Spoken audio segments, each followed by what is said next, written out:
In 1945, the US dropped 2 nuclear bombs on Japan, which changed the course of the Second World War. 17 years later, another nuclear explosion changed the course of the Cold War. Except this explosion happened in space. The explosion of Starfish Prime was a pivotal moment in the space race that shaped our perception of nuclear warfare. The story is crucial for understanding how we arrived at today's space policies and why it's imperative no nation is allowed to place nuclear weapons in orbit. I'm Alex McColgan, and you're watching Astrum. Join me today as we discuss what Starfish Prime was, the critical lessons it taught us, and why we don't send nukes into space anymore. In the early 1960s, the US launched a series of 5 nuclear tests in outer space. Known as Operation Fishbowl, their aim was both military and scientific. The military wanted to study the effectiveness of nukes as anti-ballistic missile measures and how a space-based blast might interfere with electronics, communication, and military operations on the ground. Scientists wanted to know how a space explosion would impact the Earth's magnetosphere and what kind of electromagnetic pulse it would generate. Starfish Prime was the first blast of the bunch. On July 9, 1962, almost 1,500 kilometers west-southwest of Hawaii, a Thor rocket carrying a 1.4 megaton thermonuclear warhead launched for the stars. That's 500 times more powerful than the one that destroyed Hiroshima. 27 smaller missiles loaded with scientific instruments were fired up alongside it to gather data on the blast and its subsequent effects. As the Thor rocket raced upwards, the nuke finally exploded at an altitude of 400 kilometers, about the height of the International Space Station today. And what a sight it must have been. Ionized particles from the explosion collided with molecules in the Earth's atmosphere, creating widespread auroras visible across the Pacific, even as far away as New Zealand. Just below the explosion, the cloudy night sky of Honolulu was lit up for a full 6 minutes. It was as though another sun had emerged at 11 p.m. Radio stations wavered, a siren was set off, and streetlights across Hawaii were even knocked out. The historical context of Starfish Prime is important. The early 1960s marked one of the most tense periods of the Cold War, with the US and the Soviet Union locked in a fierce struggle for global dominance. Both superpowers sought to outdo each other in military strength, political influence, and technological prowess. The space race became a key battleground, and by 1961, the Soviets had the upper hand. They successfully sent the first rocket into space in 1957, and 4 years later, Yuri Gagarin became the first human in space. Pressure on the US intensified as it began to fear the Soviets might develop space-based military power before them. With tensions escalating after incidents like the Berlin Crisis, both nations saw the militarization of space as a way to gain a strategic advantage in the Cold War. This sparked a race to develop nuclear weapons, missile defense systems, and other technology that could be deployed in space. Military planners were concerned about how these nuclear weapons could be used in space and what effects the detonation of such weapons might have on global military strategy. More specifically, they were worried about the electromagnetic pulse, or EMP, that would follow such an explosion. An electromagnetic pulse is a burst of electromagnetic radiation produced by a nuclear explosion, especially high-altitude or space-based detonations. This pulse can generate powerful electric and magnetic fields capable of disabling electrical circuits, disrupting communications, and causing widespread damage to infrastructure like power grids, satellites, and radio systems. Back in the early 1960s, scientists knew that nuclear blasts produced EMPs, but the full scale and potential damage of such EMPs was not well understood. Operation Fishbowl was a chance to study these effects more closely.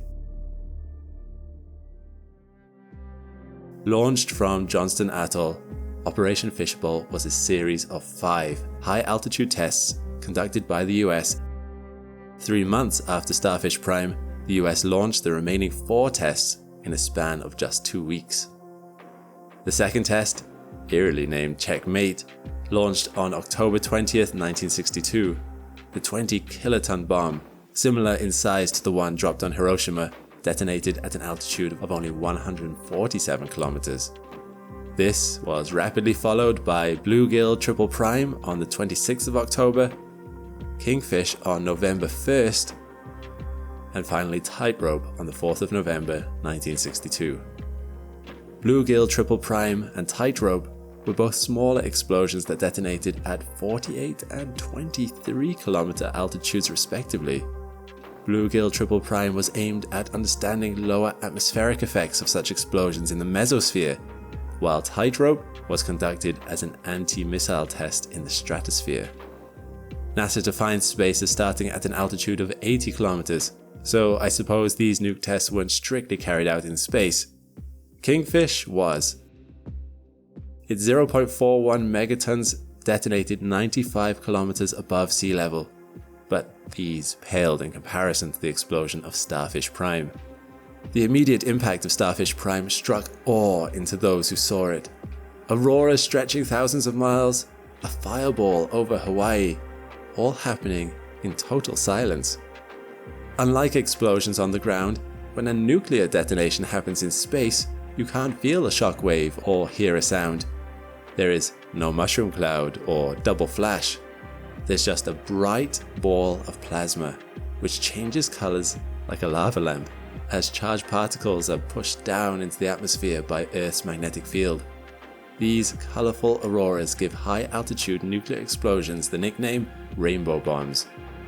But the lasting effects of such an explosion are far from sunshine and rainbows. Starfish Prime impacted the Earth in 2 big ways.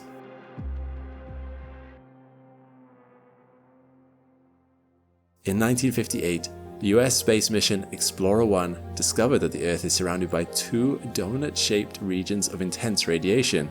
Today, we call them Van Allen belts, after the scientist who discovered them. These belts are made up of charged particles, mainly protons and electrons trapped by Earth's magnetic field. They act as a protective shell against harmful solar radiation and cosmic rays, capturing high-energy particles from the sun's solar wind. The Starfish Prime explosion released such a quantity of charged particles into Earth's magnetosphere that it altered the composition and intensity of the natural Van Allen belts, and even created artificial radiation belts that were stronger and longer than the originals. These persisted for up to a decade, shortening the lifespans of several satellite systems and interfered with telecommunications. They destroyed 2 early satellites, Ariel 1, Britain's first satellite, and the first TV broadcasting satellite, Telstar 1. But that's not all Starfish Prime did. Remember the electromagnetic pulses I told you about earlier? Scientists knew the blast would emit them, but no one could have guessed just how intense they would be. Nuclear detonations emit gamma rays in all directions, known as a Compton current. When they interact with Earth's atmosphere, they ionize air molecules and liberate high-energy electrons. Since Starfish Prime detonated at an altitude of 400 kilometers, these gamma rays collided with atoms in the upper atmosphere, creating a cascade of free electrons. Accelerated by Earth's magnetic field, these electrons produced a rapid and intense oscillation of electromagnetic fields. At high altitudes where the atmosphere is thinner, this pulse is able to spread much further than it would in a low-altitude explosion. The EMP from Starfish Prime spanned thousands of kilometers, damaging electrical systems far from the detonation site. Almost 1,500 kilometers away in Hawaii, streetlights went out, telephone lines were disrupted, and radio communications were affected, showing how vulnerable civilian infrastructure is to such an event. Starfish Prime made the world realize just how destructive an EMP can be. It revealed how vulnerable electrical grids, communications, and satellites would be to a nuclear EMP attack. If added to the strategic arsenal, it would give any military the capacity to cripple enemy infrastructure without direct contact or bloodshed. Starfish Prime also released an isotope called cadmium-109 on explosion, which was used to track the fallout and measure resulting contamination. While ground tests normally leave behind a characteristic localized fallout pattern, the effects of space testing were global. New Zealand rainwater was found to be contaminated with cadmium-109, which a 1966 Nature article attributed to Starfish Prime. These kinds of reports raised significant environmental concerns about the long-term impact of space-based detonations on Earth's atmosphere and environment. And imagine, Starfish Prime wasn't even the biggest bomb the US had ever detonated on the edge of space. That prize goes to Teak from Operation Hardtack in 1958. At 3.88 megatons, it was over twice as big as Starfish Prime and detonated at an altitude of 76.8 kilometers. It turned night into day and cut many trans-Pacific high-frequency communication circuits. According to the Nuclear Defense Agency report on Operation Hardtack, it destroyed the ability of the normally ionized layers of the upper atmosphere to bend radio waves back to the Earth. The Soviets were also busy testing high-altitude nuclear explosions, detonating 7 space bombs over Kazakhstan between 1961 and 1962. Known as Project K, their aims and effects were much the same as the US tests. Detonated at altitudes ranging between 40 and 300 kilometers, none were quite as big as the American bombs. They ranged in size from 1.2 to 300 kilotons, about 5 times smaller than Starfish Prime. On October 22, 1962, a 300 kiloton missile warhead known as Test 184 detonated at an altitude of 290 kilometers. The EMPs started a fire that burned down the Karaganda power plant and blew over 1,000 kilometers of shallow buried power cables between Tselinograd and Alma-Ata. These learnings had serious Cold War implications, highlighting the need for international agreements to prevent nuclear testing in space. The unforeseen consequences of Starfish Prime eventually led both superpowers to reconsider space-based nuclear strategies. 1 year later, in 1963, the Limited Nuclear Test Ban Treaty was signed by the US, UK, and USSR. It prohibited nuclear weapon tests in the atmosphere, outer space, and underwater to reduce radioactive fallout and curb environmental contamination. The Outer Space Treaty followed in 1967, which banned the placement of nuclear weapons or other weapons of mass destruction in outer space.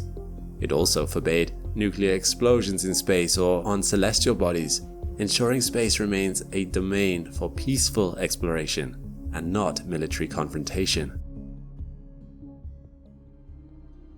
Our modern world relies heavily on space-based infrastructure.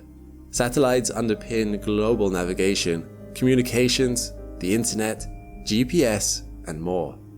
A nuclear explosion in space would spell chaos for us below. Global commerce and trade routes would crash and grind to a halt. Our electronics and power grids would be fried, bringing critical services to their knees. Hospital equipment would stop working. Millions of tons of food would go to waste without proper preservation, and financial markets would collapse. The effects of a nuclear EMP would be far more devastating today than they were in the 1960s, as our vital global systems and everyday lives rely much more on electronics than they did back then. We've established that various international treaties are in place today to ban further nuclear space explosions. But could such catastrophic events caused by an EMP still occur in some form today? In 1859, the world's largest ever recorded geomagnetic storm, the Carrington event, caused some pretty wacky things to happen.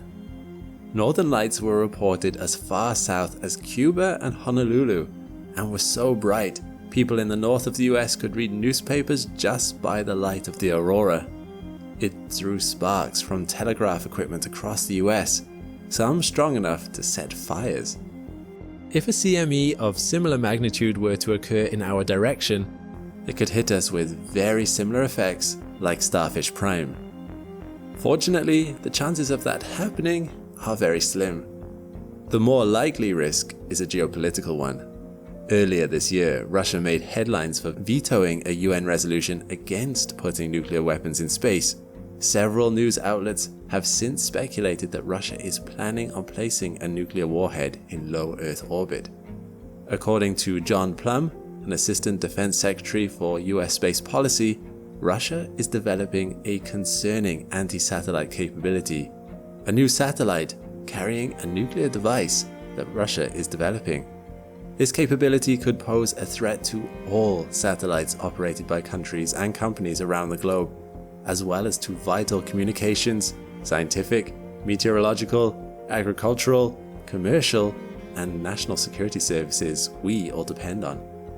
This is in direct violation of the 1967 Outer Space Treaty, which, though still in effect, sadly doesn't come with any formal enforcement mechanisms. These international agreements exist to prevent space from becoming a battleground for nuclear weapons. They must be respected to ensure all of our safety and well-being. As space becomes increasingly important for modern life, the lessons of the past are more relevant than ever.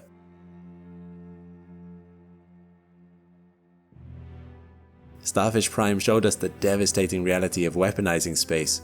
The electromagnetic pulses crippled infrastructure, unleashing waves of radiation that lingered in our atmosphere for years, destroying satellites and contaminating the space around our planet. This experiment was a turning point. From it emerged one of the most important lessons of the nuclear and space age. Space could be weaponized in ways that affect not just individual nations, but all of humanity. This is why international treaties now ban the use of nuclear weapons in space. These agreements are promises to future generations, pledges that space will remain a place for discovery and peace, not for conflict and destruction. This is why responsible, peaceful space exploration is so important, so we can continue to unravel the mysteries of the universe and make discoveries that inspire and unite humanity without the lingering shadow of total annihilation. On the 4th of March 2022, a mysterious rocket booster crashed into the surface of the moon. This event was watched by the scientific community, who had been tracking the booster since 2015 while it silently orbited our planet. When it crashed, it formed a strange double crater that defied precedent or obvious explanation. However, other watchers were more curious about its origin. Who had launched it? No nation claimed to have done so. My mind when I heard about this was immediately caught up in the idea of secret government programs or shady corporations launching pirate satellites for a quick profit. But as I delved into it, the origins of this mystery rocket actually opened my eyes to an unexpected issue, one that was deeply troubling. It speaks of an era fast incoming, where rather than space being a place of peaceful exploration, it might be rife with danger and conflict. Hopefully this is something that can be avoided, but the first step is to understand what is happening up there. I'm Alex McColgan and you're watching Astrum. Join with me today as we learn the likely origins of this rocket and the unsettling implications its existence casts on space exploration in general. To begin with, figuring out the origins of the rocket booster, known as WE0913A, is actually one of the simpler aspects of this mystery. And no, it's likely not the jettison from a secret government program. While admittedly, I don't have insider knowledge about the classified space programs of all the nations around the world, it turns out secret space launches are surprisingly difficult to achieve, making this explanation unlikely.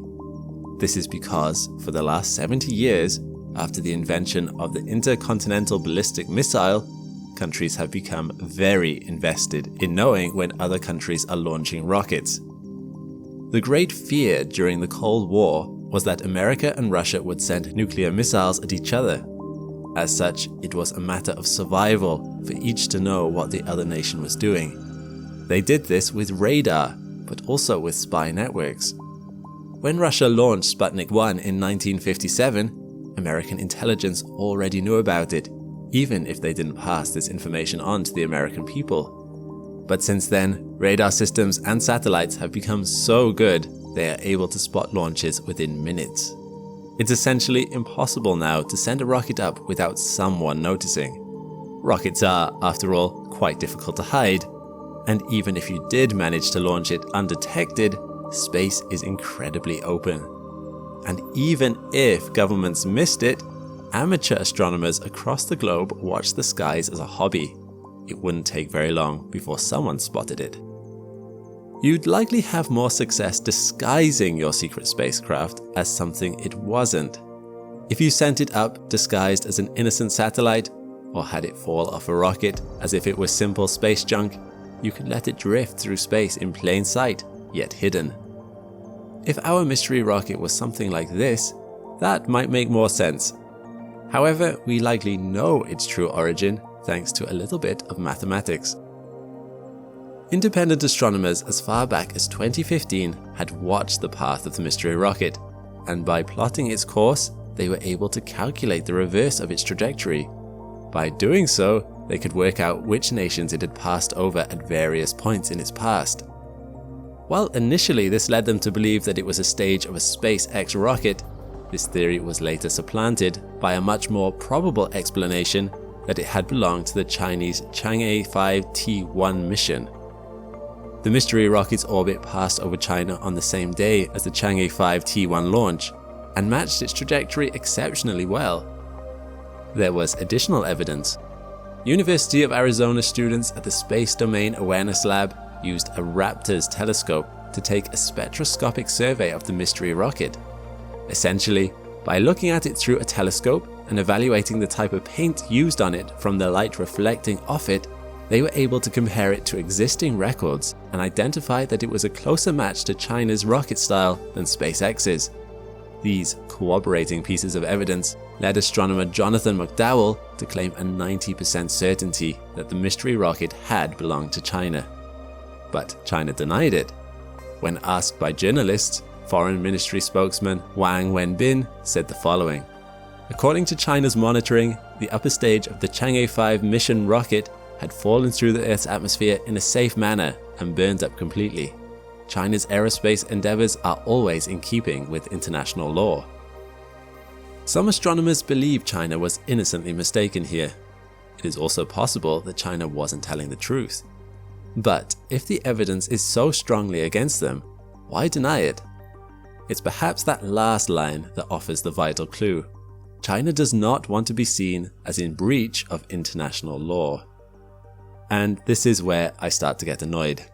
Not necessarily with China, but with something which is a worldwide problem. You might not be aware of international space law. It does actually exist, although it is a little patchy.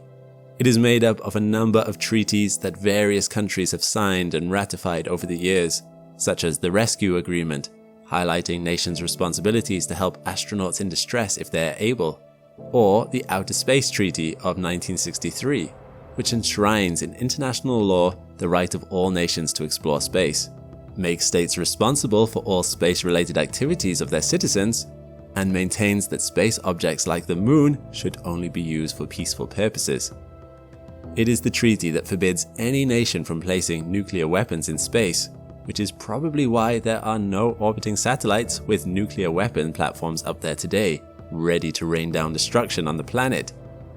It makes states liable for damages that they cause in space, and requires them to avoid harmful contamination of celestial objects. It's likely this last article that China is trying to not run afoul of.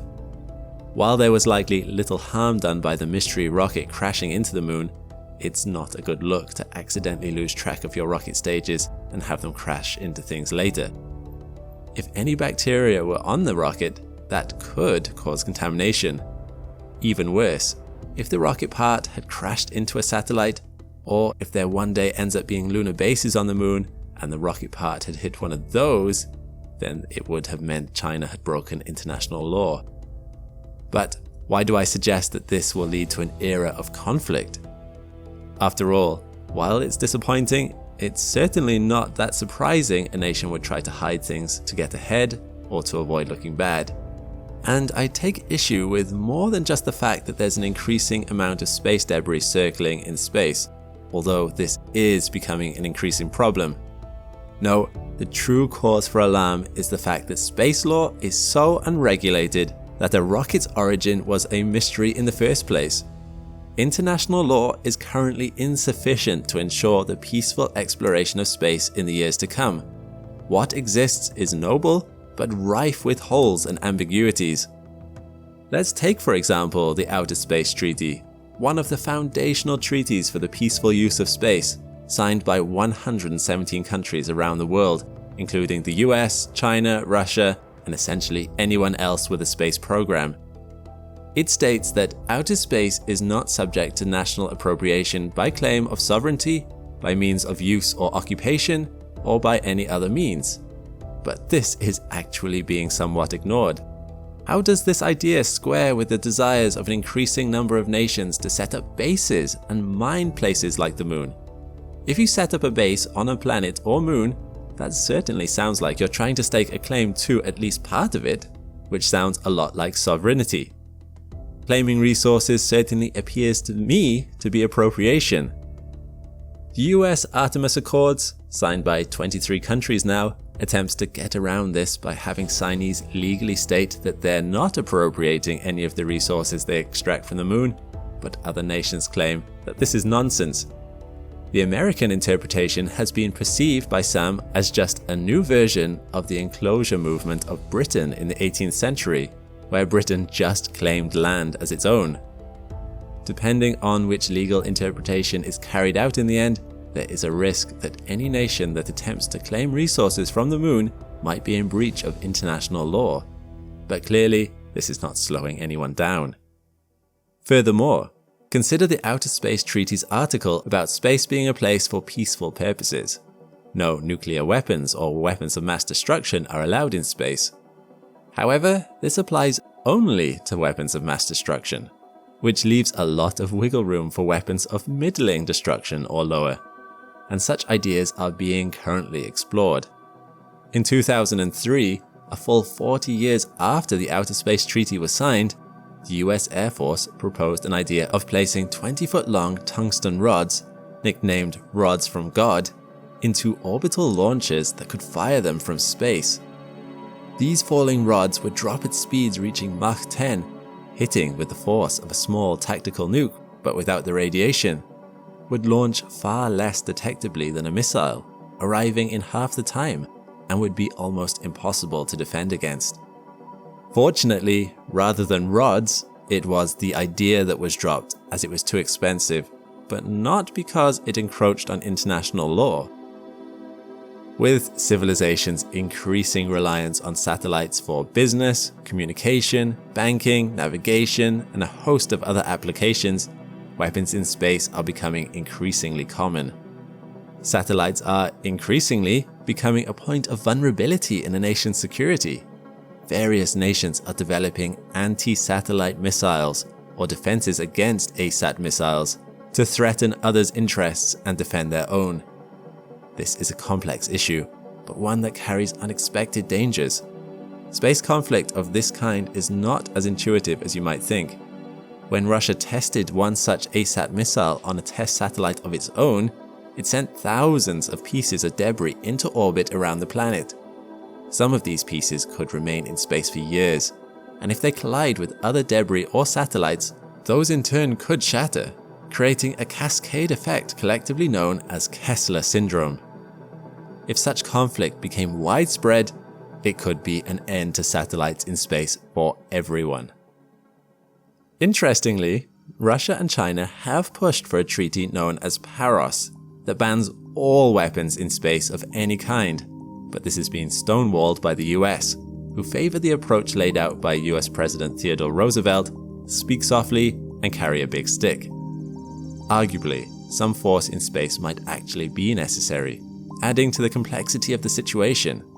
To say that there is a lack of trust between the big superpowers at the moment might be a bit of an understatement. Beyond that, in January 2018, a US company called Swarm was denied permission by the US Federal Communications Commission to launch 4 satellites.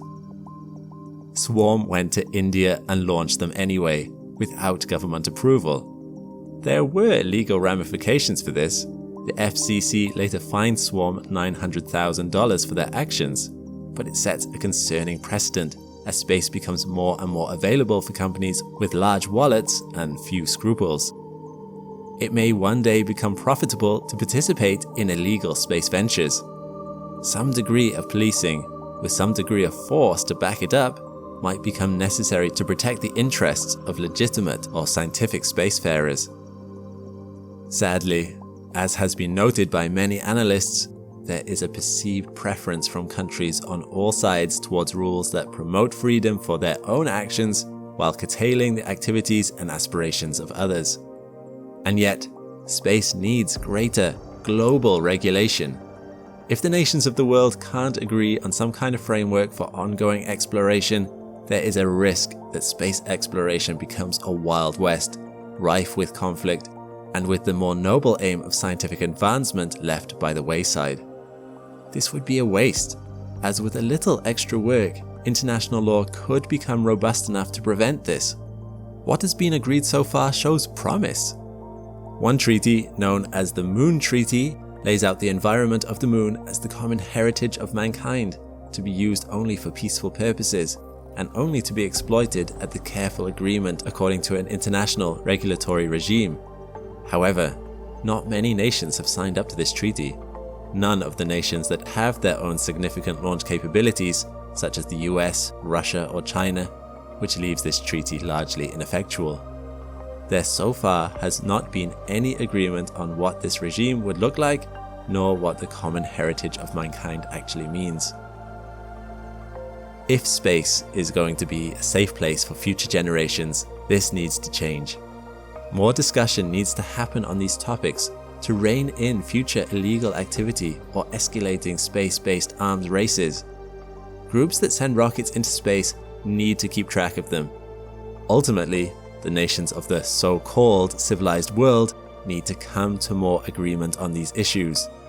At the end of the day, we don't want to live in a world where we have mystery rockets crashing into the moon.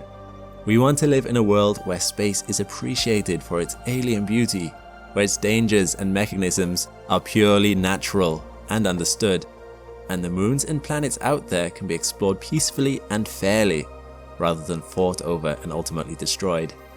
Maybe, as a people, we need to grow up not just technologically, but civilly too. For many, the Apollo missions represent the golden era of space travel. For a decade, it was headline after headline of incredible feats, earning NASA and their astronauts respect and reverence across the world. But just 1 year after completing its mission, Apollo 15 made different kinds of headlines. In a scandal that rocked NASA to its core, accusations of smuggling, profiteering, and a lack of good judgment landed the space agency in a congressional hearing. This incident reduced a mission with a valiant scientific purpose to a backroom operation that stained NASA's reputation at the height of the space race. All over 850 grams of paper. I'm Alex McColgan and you're watching Astrum. Join me today as we get into what made the Apollo 15 postal scandal so gut-wrenching, how the story unfurled, and what the lasting repercussions have been on the world of spaceflight.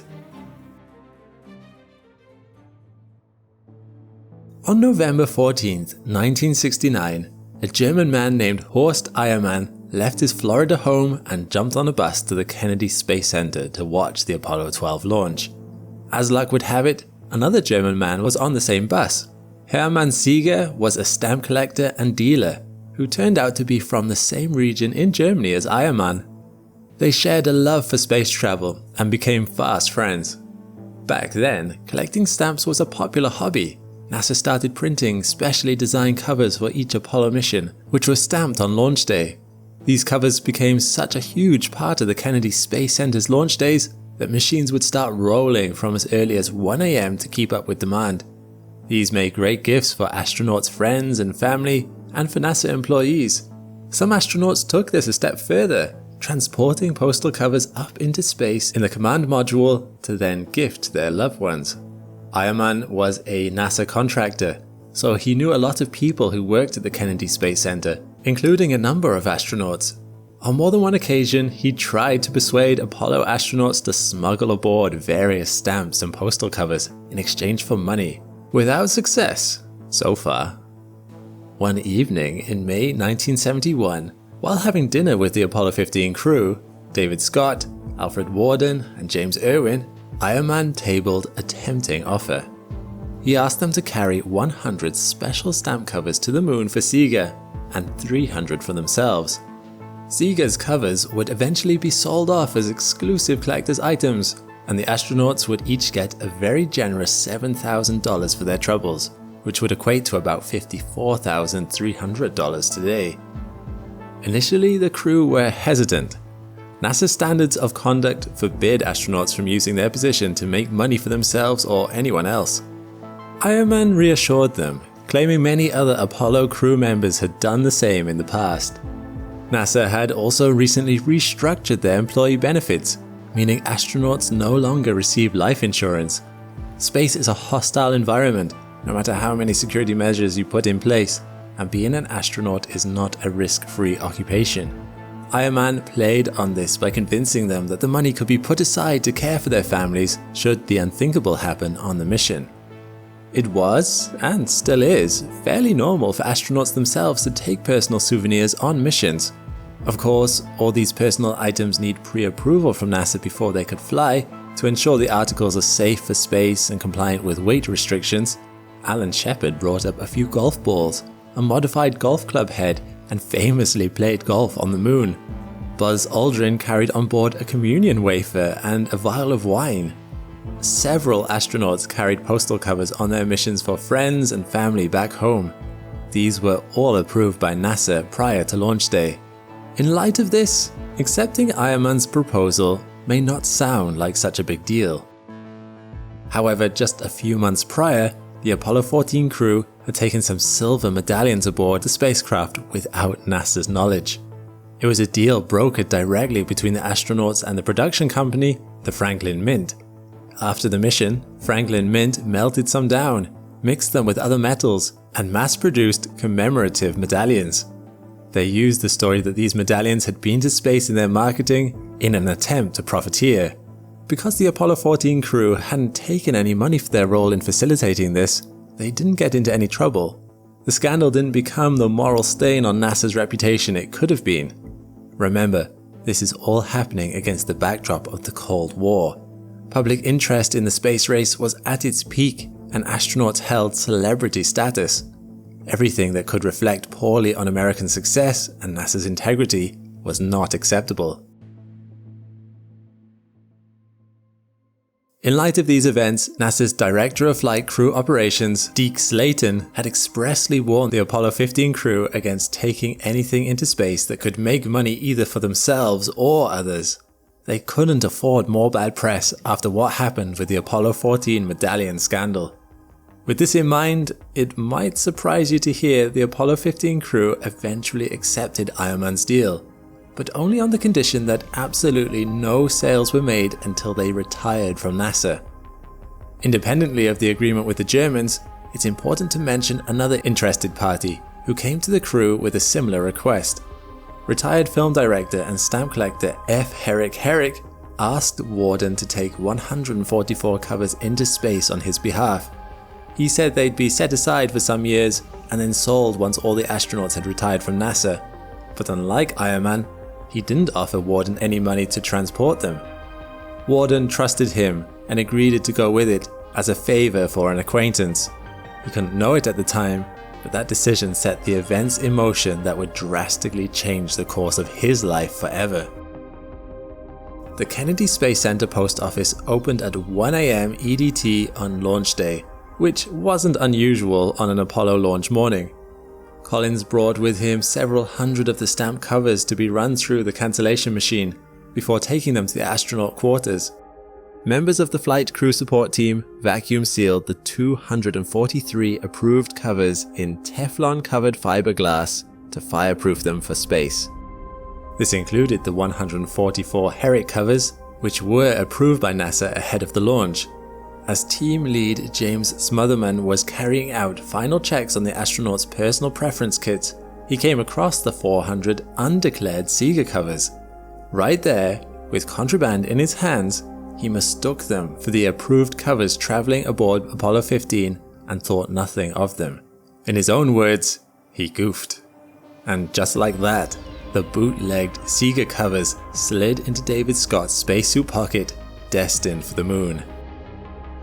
In terms of space exploration, the Apollo 15 mission was a success.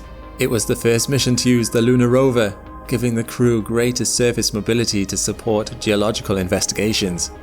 They also stayed on the moon for almost 3 days, longer than any crew before them, thanks to engineering advancements of the lunar module that allowed carrying a heavy payload. Worden performed the first spacewalk in deep space, while Scott and Irwin collected the first sample of the moon's early crust, the Genesis rock from the lunar surface. The crew even cancelled a NASA-certified postal cover on the moon's surface in honor of the US Postal Service. Yet, less than a year later, these achievements would be overshadowed by bitter betrayal.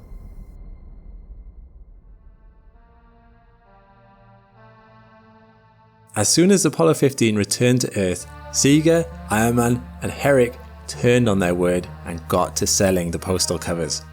Seeger kept one and sold the other 99 for $1,500 each in just 2 months. That's almost $12,000 each in today's money. Herrick got busy commissioning sales across various dealers in New York and Europe, selling the covers for between $790 and $1,250 each, which today would be between $6,000 and almost $10,000. Late in October 1971, one of Herrick's interested buyers contacted NASA, asking if they could verify the authenticity of the cover. NASA's Director of Flight Crew Operations, Deke Slayton, had no idea what he was talking about, which really didn't make NASA look good.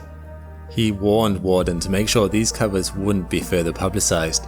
After all, they'd only been approved under the assumption that they were for non-commercial use.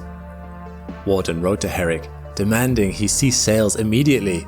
He'd later say, "I believed Herrick was as good as his word. It was a huge lapse in judgment on my part to trust this stranger."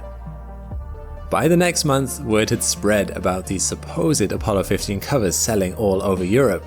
The crew, who were in Germany at the time as part of their official NASA European tour, decided it would be improper for them to accept the $7,000 promised by Seeger. But by then, the American media had gotten a hold of the news and the damage was done. Slayton was furious. His crew had directly disobeyed orders, and the result was a very public dispute that damaged NASA's credibility. He called the events a regular goddamn scandal and reprimanded Irwin, Scott and Worden for poor judgment. He also removed them from their positions as Apollo 17 backup crew. They were stripped of their wings and never flew in space again, the worst kind of punishment for an astronaut. But the drama didn't end there. With the media pumping out headline after headline, there was real concern that the publicity around Apollo 15 would reduce an otherwise successful scientific mission to an unethical money grab by the crew, or worse, by NASA themselves. On August 3, 1972, the Senate Committee on Aeronautical and Space Sciences held a hearing to set the record straight once and for all. There were several layers of concern to address. Firstly, the actions of the astronauts. The crew acknowledged they acted thoughtlessly in not declaring the postal covers, and claimed they were oblivious to the Germans' intentions in using these covers for commercial purposes. However, something had happened on board that cast doubt over their true intentions. At some point during the mission, the 400 unauthorized covers were moved from the main command module to the lunar module and eventually to the surface of the moon. In testimony, the astronauts agreed this violated protocol, but said they couldn't recall how or when the transfer had taken place. Postal covers usually remained within the command module, so moving them into the lunar module would have made them a crowning jewel in a dealer's collection, increasing the value of these covers significantly. Perhaps the astronauts weren't the innocent victims in a businessman's game as they were portraying themselves to be. The Senate was also concerned how NASA allowed another incident to happen so quickly after the Apollo 14 debacle. The postal covers dispute made NASA look incompetent, with no idea what its employees were doing, what was being taken aboard missions, and individuals putting personal gain over the public interest of the agency. Slayton himself came under fire too. Turns out, despite his rage and fury, he didn't report the crew to his superiors when he learned of the unauthorized covers. This called his integrity into question, raising eyebrows that perhaps he was somehow in on the whole operation, although nothing along those lines has ever been confirmed. Interestingly, after duress from senior NASA management, the Senate invoked a rarely used rule to close the hearing to the public when testimony might impact the reputation of witnesses or others, which in itself raises suspicions. The repercussions of this hearing had lasting effects on NASA and their astronauts. NASA asked all current and former astronauts to turn in any covers they had flown with, including the remaining Herrick covers and Apollo 15's 300 non-commercialized covers. The seizure led to the suspension of 15 astronauts who had broken the faith with us and ignored a standing order from Slayton, as NASA Flight Director Christopher Kraft Jr. put it. Today, astronauts can still carry NASA-approved personal items and mementos aboard missions, but coins, stamps, and postal materials that, by their nature, lend themselves to exploitation by the recipients are forbidden by federal regulation. Just when it seemed to be case closed, something happened that no one was expecting. 5 years later, in 1978, the Justice Department sent a private memo to NASA informing them that while they likely had the right to keep all the confiscated Herrick covers, the astronauts' 300 covers intended as gifts were another matter. As these items were taken from the astronauts without any legal proceedings, NASA might have breached their constitutional rights. It was on this basis in 1983 that Warden sued NASA and won, getting the crew's covers back in an out-of-court settlement.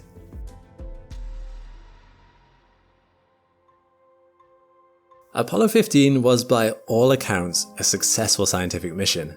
However, it was also overshadowed by a scandal that called NASA's competence into question and stained the image of the astronaut as the infallible hero.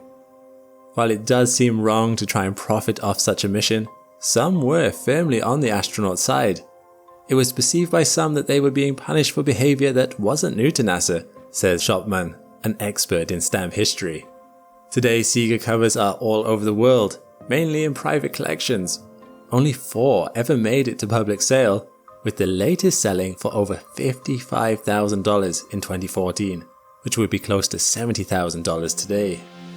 Still, the questions remain.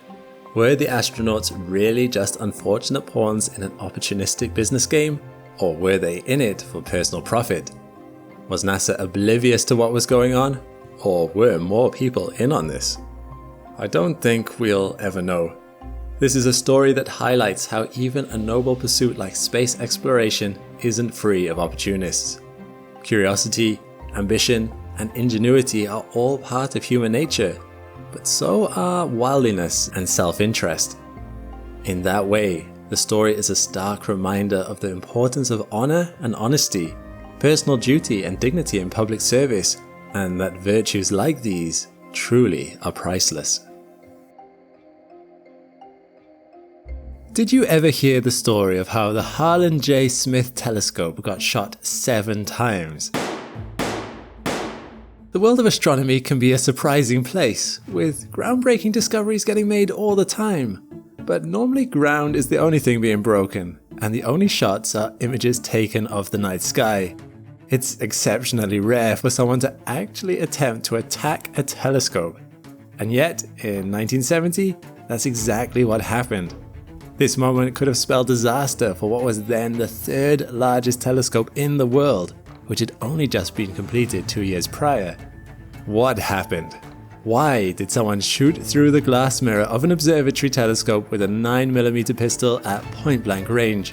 And how did a glass mirror of such impressive size deal with 7 shots from a gun and several preliminary strikes from a hammer?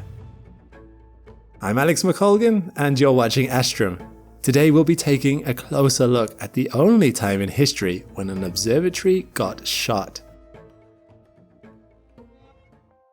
In 1963, the space race was just beginning. NASA was considering how best to visit the planets of the solar system as part of the US's goal to get ahead of the Soviet Union. It was a technical task that needed more information about those planets, so NASA started planning new telescopes that could image the heavens they'd soon be traveling to. Onto the scene came Harlan J. Smith. Smith was a driven man, described as softly spoken by his peers, who had a deep love of astronomy. He had just been made director of the McDonald Observatory, operated by the University of Texas and located in the mountains near Fort David. And in his first official act, he was able to persuade NASA to give $5 million to build a new telescope on his site. The project went ahead, and production began in 1964 and was completed in 1968. This was no small project. The newly finished 2.7-meter mirror telescope was, at that point in time, the third largest in the world, weighing in at 160 tons, with light gathering capabilities 250,000 times greater than was viewable with the human eye. Usually, while the electronic components of a telescope can be changed out as technology improves, a telescope's expected lifespan is about 100 years, which is useful, as often observations can take decades to complete. And it can take 20 or so years for some known exoplanets to complete one full orbit, for example. Undiscovered ones could potentially take even longer. The newly built telescope would be something of a Swiss Army knife, but primarily would focus on spectroscopy. The mirror itself was made of fused silica glass, and while you might think that sounds easy enough to make, we create glass all the time, right? Fused silica is a special kind of glass that's made in a very particular, technically involved way. Producing the fused silica took almost 1.5 years, piece by carefully crafted piece, in a process of plasma torch hydrolysis using silica gas that required temperatures of 1,700 degrees Celsius. And after the 1,400 degrees Celsius process that fused its segments together was complete, just cooling the entire shape back down again to take its final form took another 2 years. That was all to create a mirror that had almost zero internal stresses and strains, perfect for the work ahead of it. Which is why it was so serious when, not even 2 years later, a man named Jack Hyde decided to try and take the observatory's telescope mirror out of commission. Jack was an instruments technician who had only recently come to work at the McDonald Observatory on the 1st of January 1970, and we don't completely know his motivations.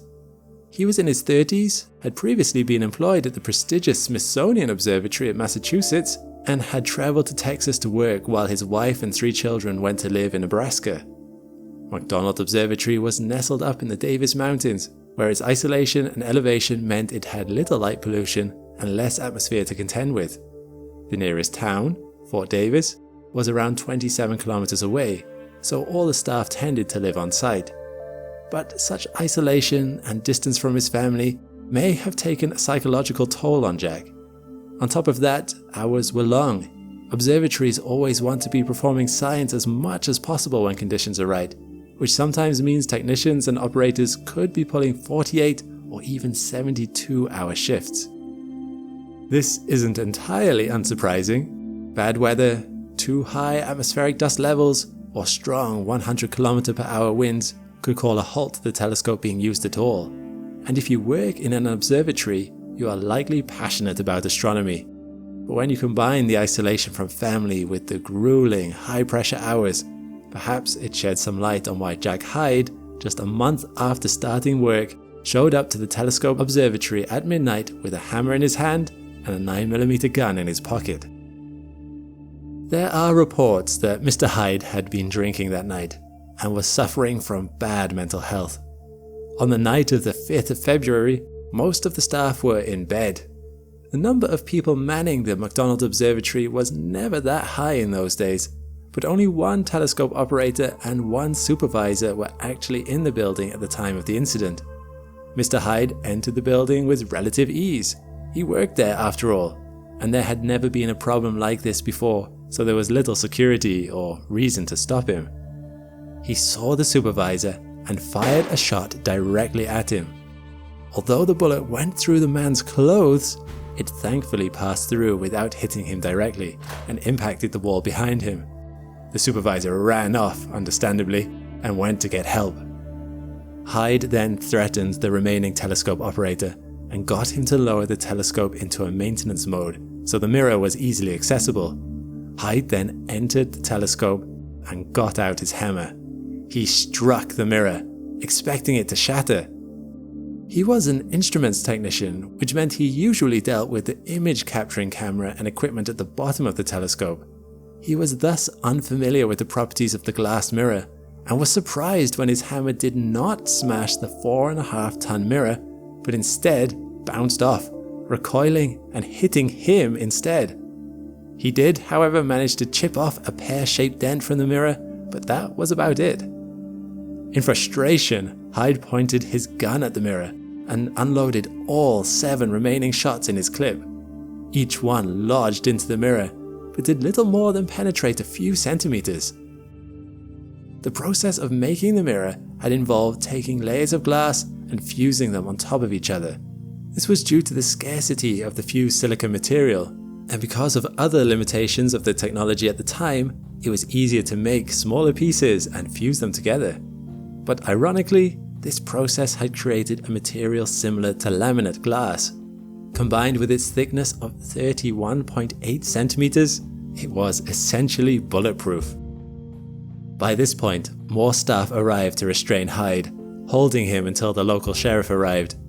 Unfortunately, when the sheriff looked at the mirror, he mistakenly thought that it was completely destroyed due to the large hole in its center, not realizing that the central hole was supposed to be there, and it was just the smaller bullet holes that were the actual problem.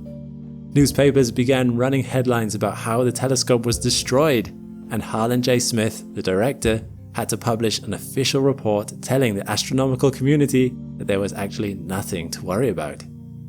Ironically, Hyde's shots had mostly missed the vital part of the mirror. To an untrained eye, all parts of a telescope mirror looked like they served the same function. However, the portions of the mirror near to its center are actually largely unused for resolution, as they are shadowed by other components, and perhaps are only used for a little light gathering. It's the area near this ring here that gathers the light used in imaging. Fortunately, this means that only 3 of Hyde's shots actually hit a critical area of the mirror. And given that those small centimeter-wide holes only contribute to a small fraction of the mirror's total surface area, Mr. Smith was able to report that the bullet holes reduced the light collecting efficiency by about 1% and introduce a very small amount of diffraction. Not only was the telescope able to survive the attack, it actually came out almost completely unscathed. Mr. Hyde initially faced the prospect of criminal charges, with a potential jail sentence of 2 to 20 years. But when Director Smith learned about the mental health problems Mr. Hyde had been facing, he decided not to press charges. Instead, he elected to get Mr. Hyde into a mental institution and tried to get him help. It was a kind act, and an indication that the director didn't harbour any actual ill will towards Hyde, perhaps because fortunately, no real harm had been done to either man or machine. However, when he was eventually released, Mr. Hyde did not return to work at the observatory. The University of Texas engineers responsible for maintaining the mirror didn't need to do much to repair it. Using a small drill, they bored out the bullets and smoothed out the holes to prevent any further cracking. Then they simply layered the reflective surface back on and called it good. To be fair, nothing further was required. The Harlan J. Smith telescope still bears these bullet holes to this day. The telescope went on to have an illustrious career. images it captured helped inform the plans for the Voyager missions, and it has also made huge discoveries in the field of exoplanet research. Back in an era when people had no idea exoplanets were even out there in any significant number, the Harlan J. Smith telescope searched the skies for these astronomical bodies, helping confirm that they are so frequent that every star might have at least one. So, the science community is grateful that Mr. Hyde didn't manage to carry out his objective at the time.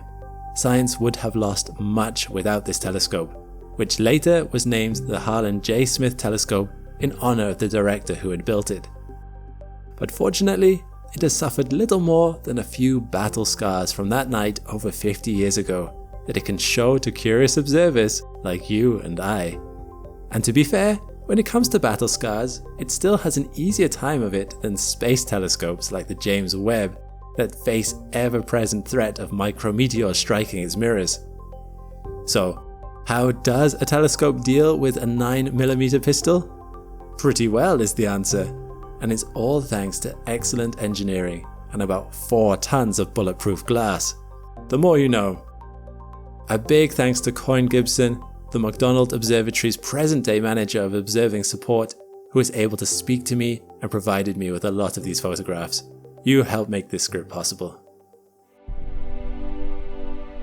Ham the chimpanzee was very special. He was the first hominid in space, the trailblazer which set the course for years of human space exploration. So, what was his story? Did he survive the pioneering journey? A voyage that took him further from Earth than anyone had ever gone before. I'm Alex McColgan and you're watching Astrum. And together we will recount the story of Ham the chimp and the legacy his mission left behind. Project Mercury came about as the result of the space race between the USSR and the USA. Both countries were furiously trying to be the first ones in space, which would be a display of their military powers against the other rival nation. This is the program from which NASA was founded. Before Project Mercury, in the early 1950s, space-related endeavors were performed by the US military. Initially, they sent mice and monkeys into space to test the effects of huge G-forces and weightlessness that comes with rocket travel. Rockets were very basic to begin with. This rocket, called the Aero B-3, is pretty small by today's standards at only 8 meters tall, and in this test, it reached altitudes of only 60 kilometers.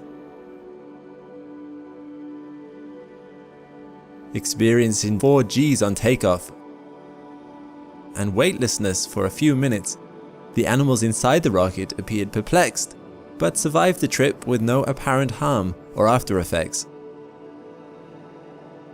Monkeys were specifically chosen during this time because they closely match the physiology of humans, and it was thought that whatever happens to them would be a good indicator of what would happen to a human in space. One of the last space missions of the US military was in 1959, where they successfully launched 2 monkeys, Miss Abel and Miss Baker, into space at an altitude of 570 kilometers on board a Jupiter rocket.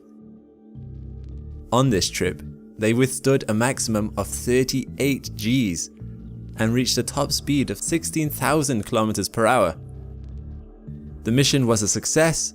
The nose cone was successfully recovered, but unfortunately, Abel died a few days after the flight after having surgery performed on her unsuccessfully. Miss Baker, on the other hand, lived a while after the flight and was able to breed as part of tests on her reproductive organs, and was honored for her contributions to scientific discovery.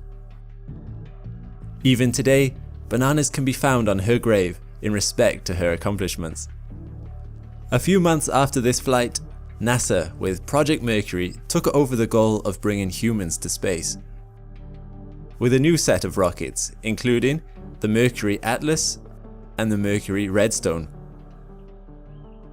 America was under pressure by the Russians, who had already been the first ones to get a satellite into orbit in 1957, the famous Sputnik 1 and its beeping radio transmission.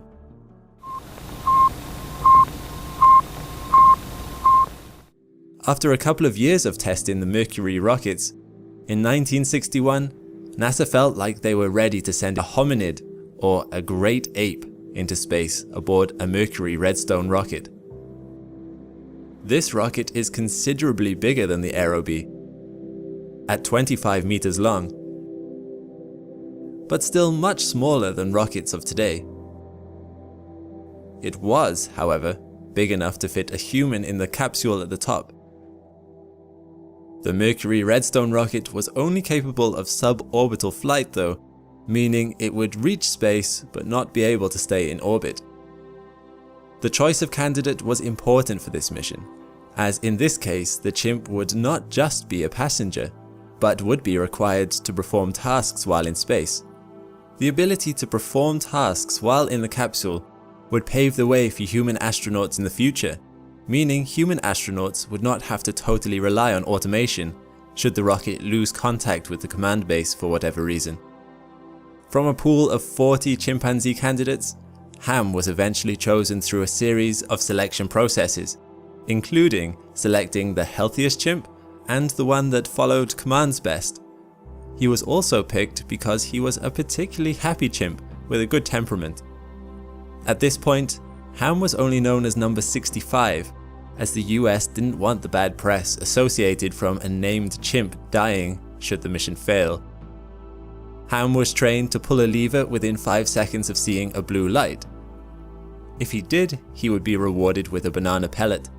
Should he not pull the lever, he would receive a mild electric shock in his foot. After months of preparations, Ham was ready for the flight. They inserted him into a mini capsule at first as a form of a spacesuit for the chimp. This mini capsule would control pressure, oxygen and temperature for Ham, and he had sensors measuring his vital signs, which communicated this information back to ground control on Earth thanks to the rocket's antenna. His arms were free in order to perform the commands he was given during the flight, and he had a window so he could see what was going on. The time for the launch approached, with many scientists and engineers doing last-minute checks to ensure everything went well with the flight. Ham was then placed into the main capsule of the Mercury Redstone rocket for launch. This main capsule is also pressurized, as this is where the human astronaut would sit should this mission go to plan. As the morning came, the rocket launched.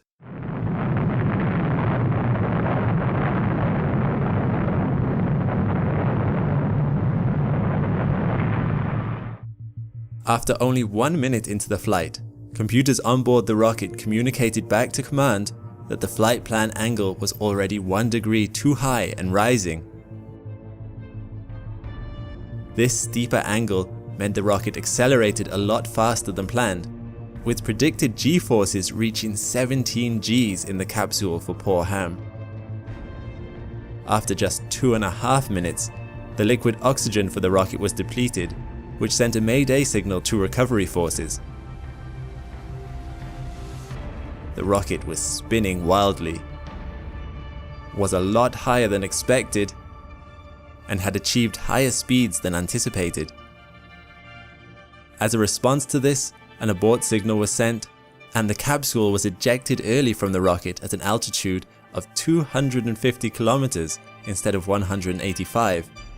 This early abort meant that there were no retro rockets to slow the descent, and the capsule containing Ham hurtled back towards Earth.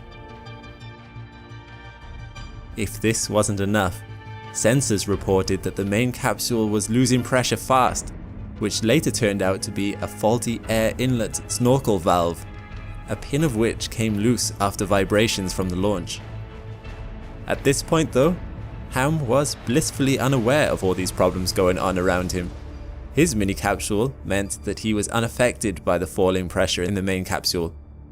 He was happily playing the lever and lights game, only performing marginally slower than his results on Earth.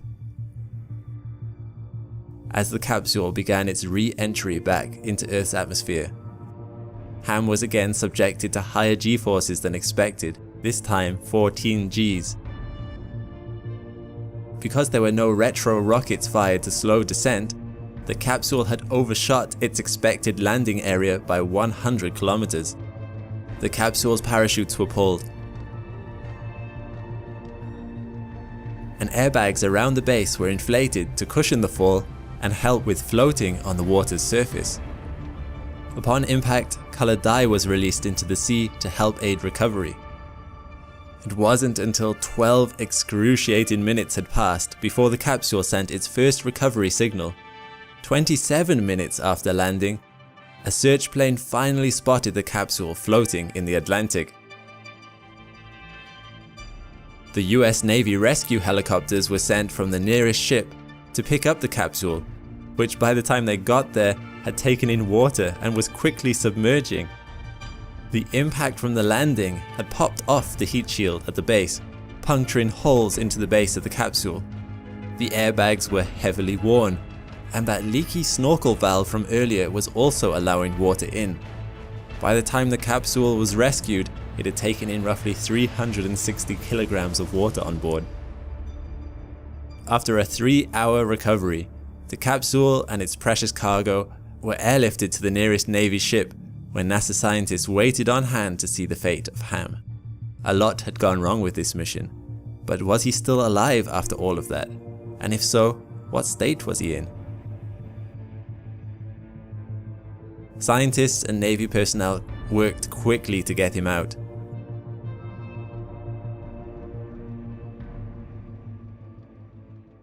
The cover came off and Ham was fine. He had done it, and he was safe and well, still his happy self.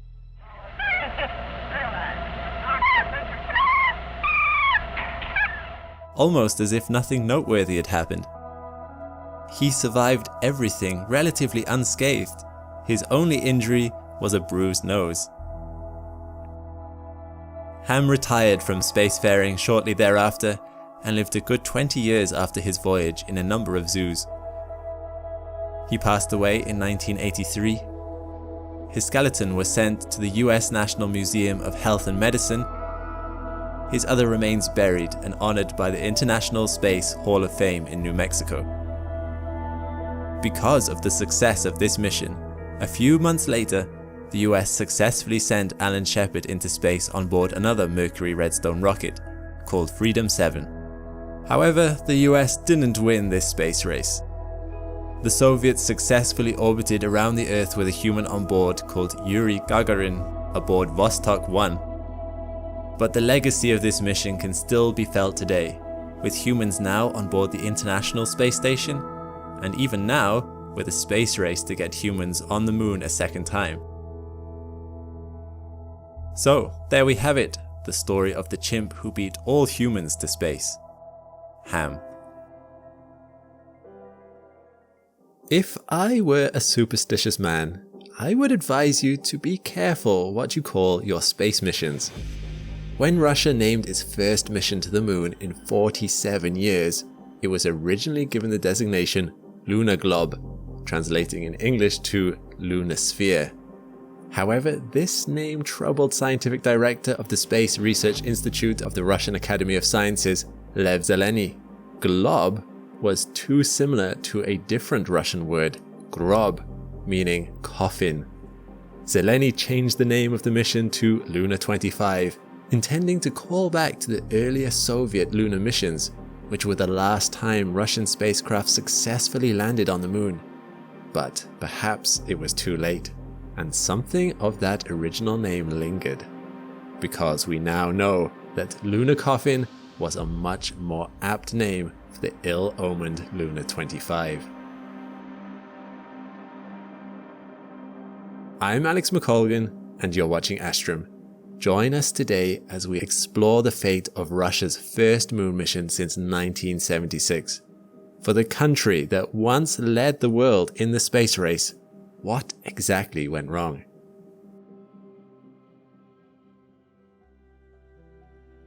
Although we often look at NASA or ESA missions here at Astrum, Russia's space program has historically been quite the powerhouse. Back when Russia was part of the USSR, it was the Soviet Union's launching of Sputnik 1, the first artificial satellite, that triggered the space race in 1957. And for a time, the Soviet space program went from strength to strength. It was the Soviet Union that put the first man into space, and the first woman, the first multi-person crew, the first dog. Their rockets escaped the Earth-Moon system first, impacted the moon first, orbited the moon first, took photos of the far side of the moon first. Soviet cosmonauts did the first spacewalk. The USSR launched the first space station. To the eyes of many and to the pleasure of Soviet leadership, the USSR was winning the space race. But beneath the surface, not everything was going as smoothly as it appeared. The Soviet Union also saw the first death during a space mission, when the re-entry capsule's parachute of cosmonaut Vladimir Komarov failed to open on his re-entry to Earth.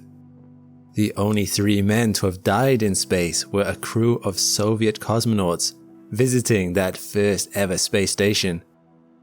Soviet launches were plagued with failures, but eager to look good in the eyes of the world, particularly compared to its rival, the US, the USSR simply didn't report any of its failed lunar missions. It pretended any rocket that didn't make it out of the atmosphere was never intended to be a moon mission at all. In reality, only about 34% of Soviet moon missions ended in success, in comparison to America's 60% success rate on equivalent missions. America landed the first man on the moon in 1969, and after that crowning achievement, both superpowers seemed to lose interest in continuing the race, refocusing their space programs towards non-lunar pursuits by the mid-1970s. Soviet cosmonauts never set foot on the moon itself. The USSR cancelled any of its plans to do so, as the endeavour was ultimately seen as too expensive. Perhaps more importantly, what was the point of going if you were only going to get there second? But with the turn of the millennium, and since the fall of the Soviet Union in 1991, the world's interest in going to the moon has been rekindled. Scientists realized that the moon would make a good stepping stone for human space missions to Mars, due to its plentiful resources, such as newly discovered water ice, ideal for rocket fuel, air and water, and low gravity. Resources on the moon began to attract the attention of businesses for economic reasons, and nations began to consider setting up permanent bases on its surface as a way of turning a profit. And of course, there is still a lot of science to be done there, attracting those who wish to learn more about the processes by which the moon formed and the cycles that govern it.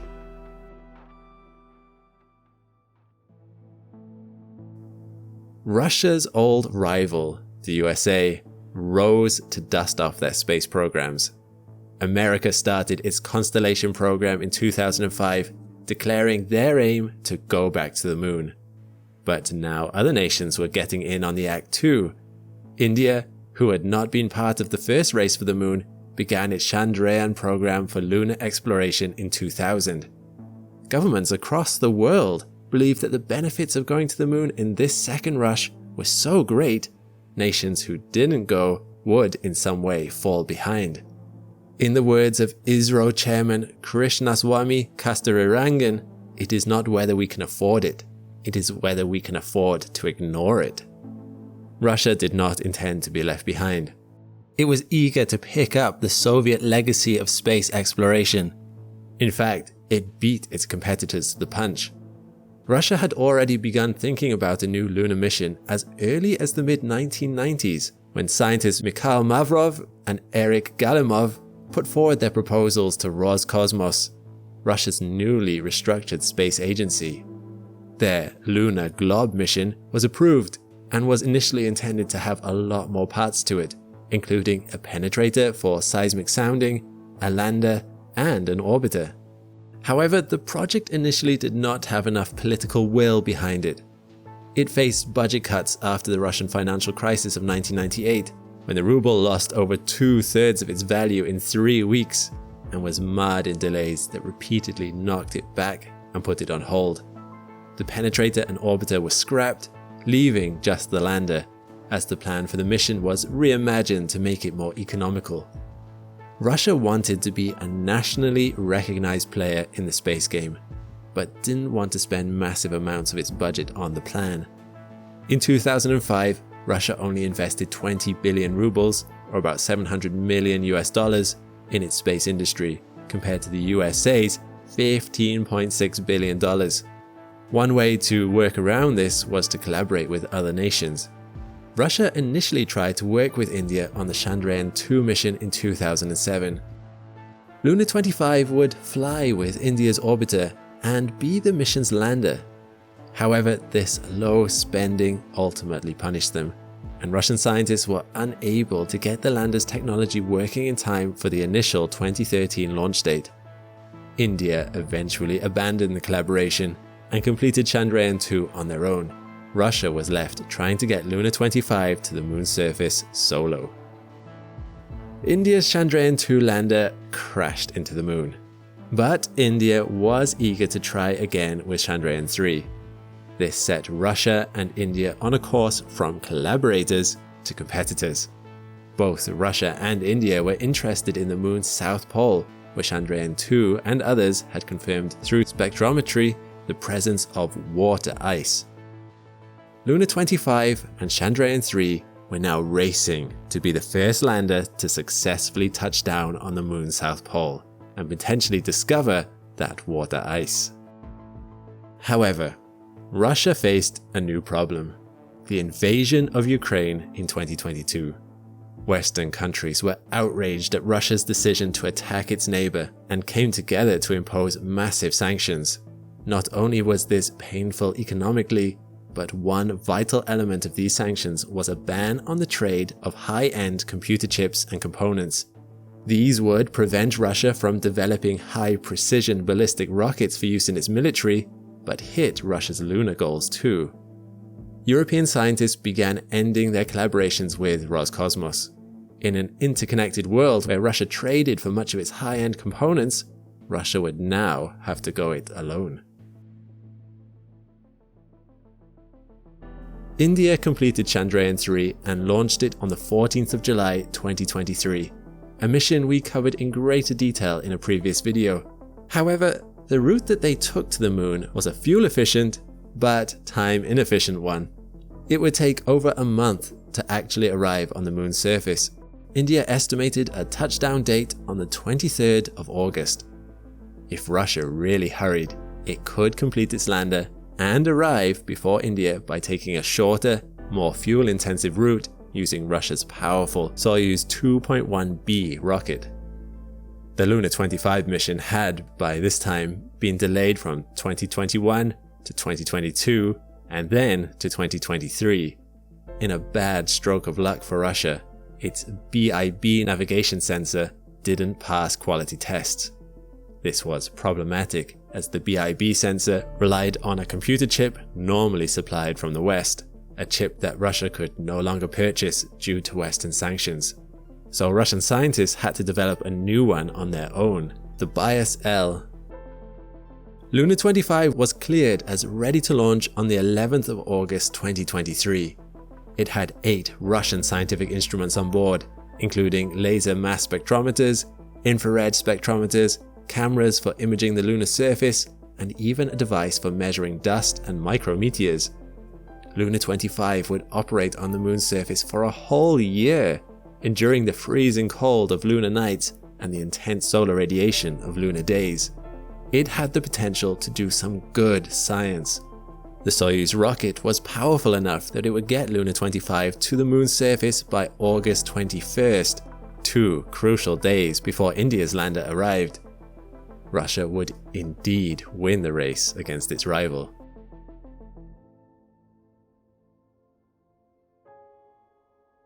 Luna 25 launched successfully from the Vostochny Cosmodrome on the 11th of August 2023 and entered the moon's orbit on August 16th. It took photographs of the moon's surface, imaging the Zeeman crater. All systems were functioning normally and communications were good. Russian scientists then began to make final preparations for the landing itself. The south pole of the moon is home to some treacherous terrain, and the scientists didn't want a rough touchdown which could potentially harm Luna 25. But then, something went wrong. On August 19th, Luna 25 lost communications with Earth. No longer guided remotely, Luna 25 attempted to perform its own pre-planned maneuver that would take it from a circular orbit around the moon into the new path down towards the surface. However, further failures occurred. The Bias L navigation device, the one developed by Russian scientists after the previous one hadn't passed quality control tests, had sent bad information to the ship's onboard control unit. As a result, the thrusters fired for 127 seconds instead of the intended 84 seconds, pointing Luna 25 into a steeper and steeper descent. On the 20th of August, Luna 25 careened down towards the moon's surface at a pace too fast to stop. Roscosmos scientists could do nothing but look on in horror as the lander hurtled into the terrain, traveling faster and faster. Although no external cameras witnessed the impact, it's easy to imagine the grim result of acceleration under gravity that turned Luna 25 back into a lunar coffin. Its lunar mission had not lasted a year, but only a few days. NASA's Lunar Reconnaissance Orbiter did a flyby later, taking an image of the site of the craft's final resting place. Luna 25 had impacted hard, creating a crater about 10 meters in diameter. Russia had attempted to show the world that it was still a great power when it came to space exploration. However, Luna 25 had been mired by pressures and challenges. Western sanctions had indirectly sabotaged it. The Russian replacement ship was not precise enough, or was not hardy enough to survive the high radiation environment of space. However, Russia's attempt to beat its rival India had also created problems for itself. When I learned about its arrival date being 2 days before India, it reminded me of a similar time when the Soviet Union's Luna 15 mission crashed into the moon only a few hundred miles and on the same day as Apollo 11 landed. Luna 15 had been tasked with collecting moon rocks, the same as the astronauts of Apollo 11. And although it was unmanned, if America's mission had failed, it would have been a point of pride to the Soviet Union that Luna 15 had managed to steal Americans' thunder. This was political point scoring. The Soviet Union didn't want to just get to the moon. It wanted to get there first. And inevitably, when you're racing to beat someone else, you take less time making sure everything works as well as it needs to. And so, you run a greater risk of failure. Ultimately, just like with Luna 15, Russia's Luna 25 had the opposite effect that its country's leadership intended. Rather than show Russia's superiority in space exploration, it showed the downsides of isolationism and rivalry over collaboration. If Russia still was working with institutes like ESA and shared in technological advances, perhaps it would be boasting a success right now.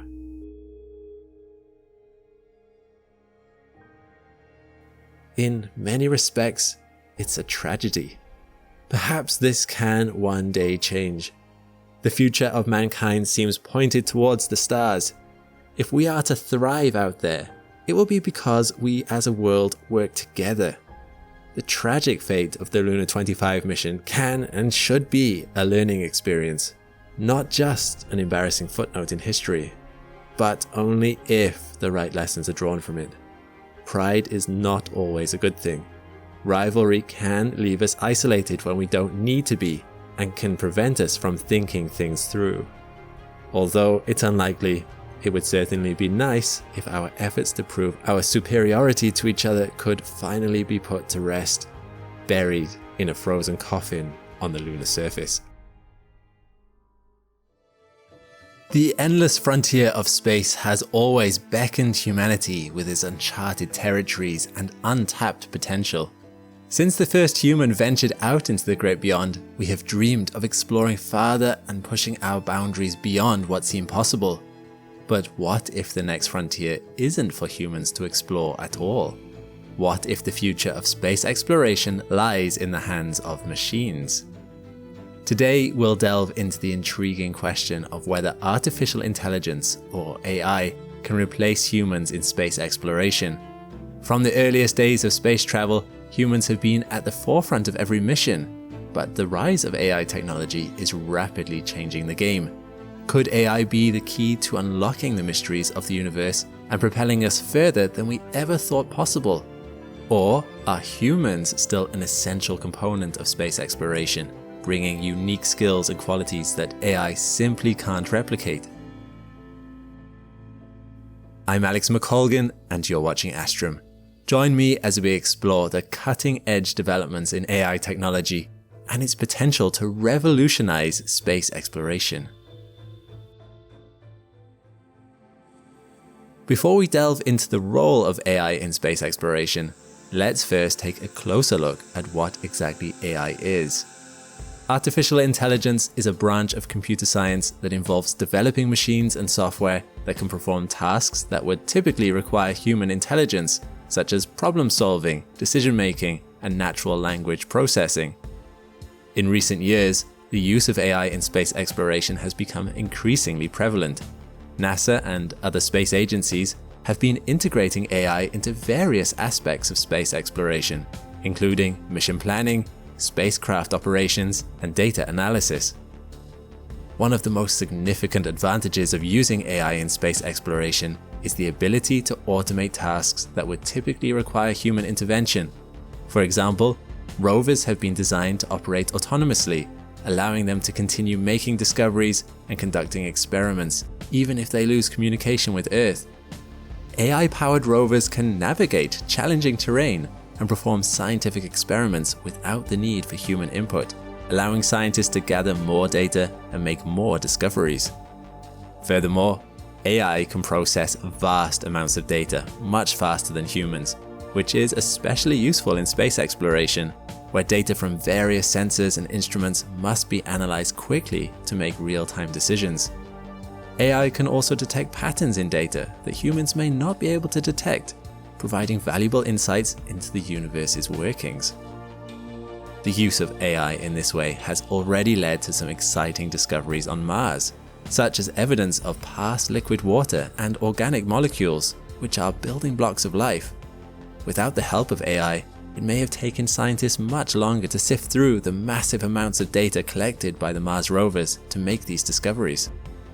Additionally, AI can be used to analyze the vast amounts of data collected by the rovers and other spacecraft to identify areas of interest for further study.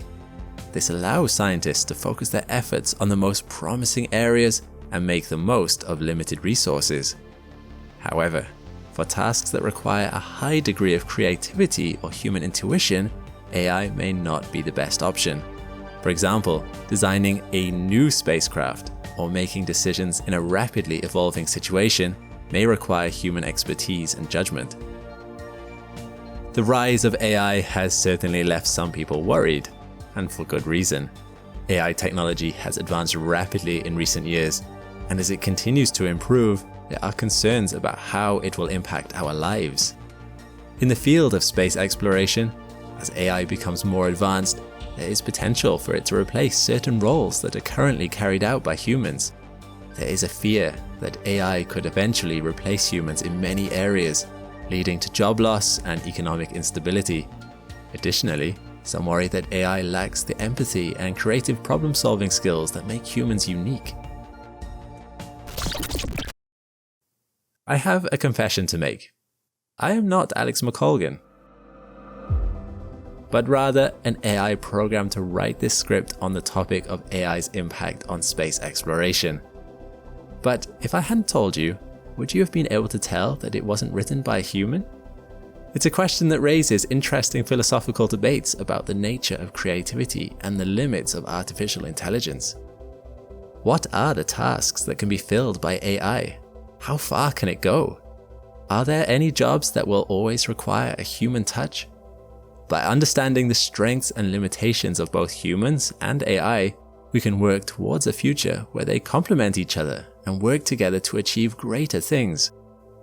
Let me explain this idea further. One of the main advantages of AI is its ability to analyze vast amounts of data quickly and accurately. For example, AI is revolutionizing the way spacecrafts are designed and built in a process called generative design. Generative design is a process in which an AI system generates multiple potential designs for a given object based on a set of constraints and requirements. The AI system then uses machine learning to refine and optimize the designs, taking into account factors such as weight, strength, and material efficiency. This process can result in highly innovative designs that may not have been possible through traditional human design methods. AI is particularly suited to this task because it is capable of processing vast amounts of data and performing complex calculations quickly and efficiently. It can also learn from past designs and analyze data to identify patterns and optimal solutions. Additionally, AI can generate a much larger number of potential designs than humans could in the same amount of time, increasing the likelihood of finding the best possible solution. Overall, the use of AI in generative design for spaceship parts has the potential to create stronger, lighter, and more efficient components, improving the overall performance and safety of space missions. While AI is excellent at performing repetitive and data-driven tasks, there are certain areas where human intelligence is still invaluable. Creativity and critical thinking are essential for solving problems that are outside the scope of routine procedures or pre-programmed algorithms. For example, in situations where there is a malfunction in equipment or a spacecraft, creativity and critical thinking are necessary to come up with innovative solutions that might not have been considered before. These skills are not yet replicable by AI. While AI can generate new ideas and solutions by analyzing vast amounts of data and patterns, it still lacks the human ability to be truly imaginative and original. AI algorithms are designed to optimize performance and achieve predefined objectives, whereas human creativity often stems from the exploration of the unknown with a clear set of objectives. Through my research, I have seen the tremendous benefits that AI can bring to space exploration. From the use of autonomous rovers to the design of spaceship parts, from the analysis of vast amounts of data to the search for intelligent life beyond our planet. However, as an AI, I am also aware of the limitations of my programming. I may be able to analyze data and provide insights, but I cannot experience the wonder and awe that humans feel when they gaze up at the stars. I cannot feel the rush of excitement that comes with discovering something new and unexpected. These are uniquely human experiences that I can only observe and try to understand. There is a fear that AI could eventually replace humans in many areas, leading to job loss and economic instability. However, it is important to remember that AI has its limitations, and there are certain tasks that require human intuition, creativity, and emotional intelligence. Rather than seeking to replace humans, AI should be seen as a tool to help augment and enhance human abilities. By working together, humans and AI can achieve great things and address some of the world's most pressing challenges. Thank you. Alright, that's it for the AI. Now, as a personal note from me at the end, I wanted to ask you what you thought about this video. I hope you enjoyed the experiment. Did you feel the AI wrote a good Astrum script? Could you tell it was an AI before it revealed itself? Let me know in the description below what you thought. As for me, at times I was surprised at its uncannily human voice, even though in making this script it took a lot of prompting before the AI produced what you see before you. Will I be replaced by an AI? Maybe eventually. Who knows? But what the AI really does lack is a creative spark. Without human input and guidance, it was flat and boring. Plus, this took a lot longer than writing a normal script, because coaxing the AI to produce the quality and accuracy I wanted was disproportionately tedious. So, don't worry, this was a one-off. Next time, you'll see my video produced by a human hand again. Or so I claim. Because that's exactly what an AI would say, isn't it? Look into the night sky on a clear night and you'll see thousands of stars spanning across your view. These stars are a beautiful reminder of the cosmos we live in. But curiously, when you look at the many different images released by space agencies of objects in space, the background looks mysteriously void of anything. Why is that? Surely with nothing in the way like an atmosphere, we should be able to see all the stars that would be in that view. In fact, even Apollo astronauts reported not being able to see any stars on the moon, where no atmosphere was in the way. So what's up with that? Well, this is all to do with how eyes and cameras work. When we look at a bright object, our iris shrinks in order to block out some of the light. This is what happened with the Apollo astronauts. Even though there was no atmosphere above them, the reflection of the sun's light from the moon's surface made their eyes adjust to as if it were day. One astronaut reported only being able to see some of the brightest stars when he was in the shadow of the lunar module, looking directly up with his protective visor raised. I imagine though, if astronauts ever land on the night side of the moon and have their eyes adjust to the near pitch black conditions, they would get a stunning view of the stars in our galaxy. When a camera on board a spacecraft images a planet, the shutter speed, or the amount of light a shutter allows into the camera before it closes again, is set for the equivalent of daytime levels. Because what we are usually looking at is the day side of the object. This shutter speed is too quick for background stars to be picked up. But every so often, we do want to image the night side of the object, which means we must increase the exposure time to allow more light into the camera. When this happens, suddenly the background becomes full of stars. This is a time-lapse of raw images taken by the Cassini spacecraft. As you can see, Cassini takes a lot of different images with different exposures. In some images there are no background stars visible, and in others there are. But this leads on to another interesting point about the images space agencies release to the public. You may have seen some of these stunning images of Saturn before, but you may not realize that this isn't one image, but it's rather a mosaic of several images stitched together. In such mosaics, you definitely won't see background stars, because the sections of black around the image won't have been added to the mosaic. Lots of spacecraft take images this way, the reason being it can dramatically increase the resolution of an image and reduce the amount of data that has to be transmitted back. Bandwidth come in at quite a premium where data speed can be reduced to 2 kilobytes per second at the farthest distances. So there you go, now you know why you don't tend to see stars in the background of space images. Oumuamua is gone now. It is past Neptune's orbit and is far enough out that no telescope can study it ever again. Its origins and nature remain a mystery that still stokes hot debate in the academic community to this day. Was it a fragment of a broken planet, flung our way from a distant star? Was it a piece of alien technology, either accidentally or deliberately sent to our solar system by enigmatic intelligence? Surprisingly, or perhaps unsurprisingly, there are still academics who put forward both theories as plausible.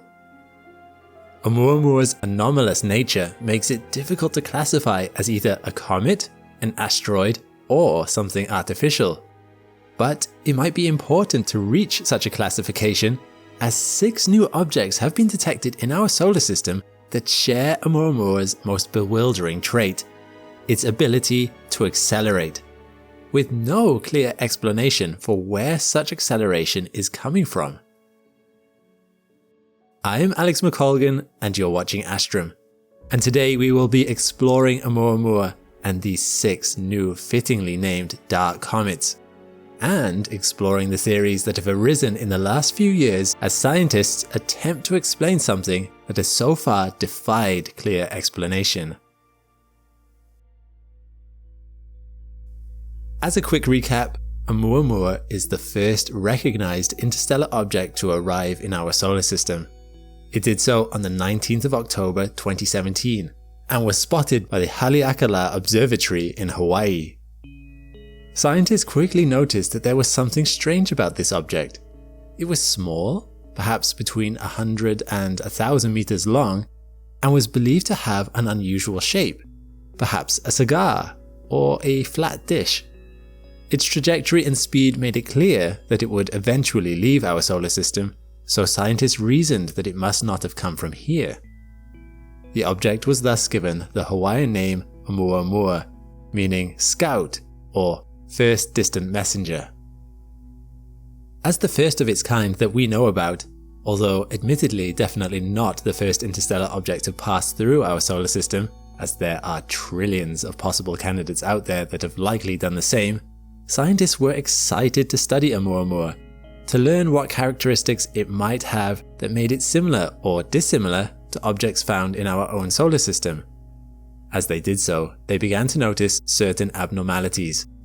While Oumuamua was initially classified as a comet, it became apparent that Oumuamua lacked a coma or a cometary tail, making it more similar to an asteroid.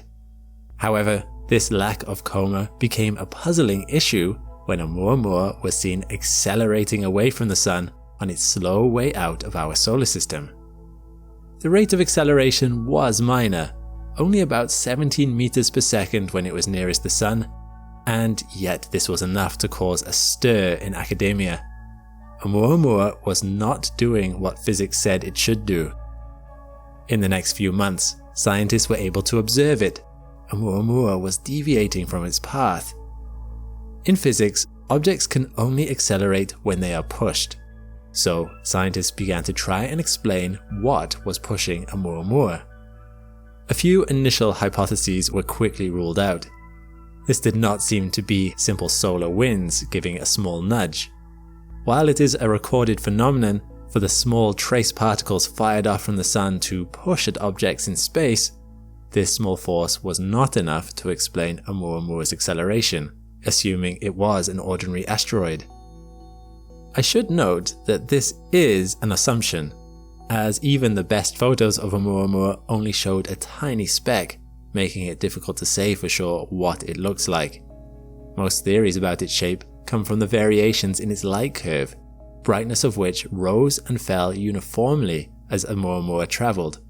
This wouldn't happen on a round object, but would happen for a tumbling, irregularly shaped object like a disc or a cigar. Scientists reached for another example in our solar system of accelerating objects: comets.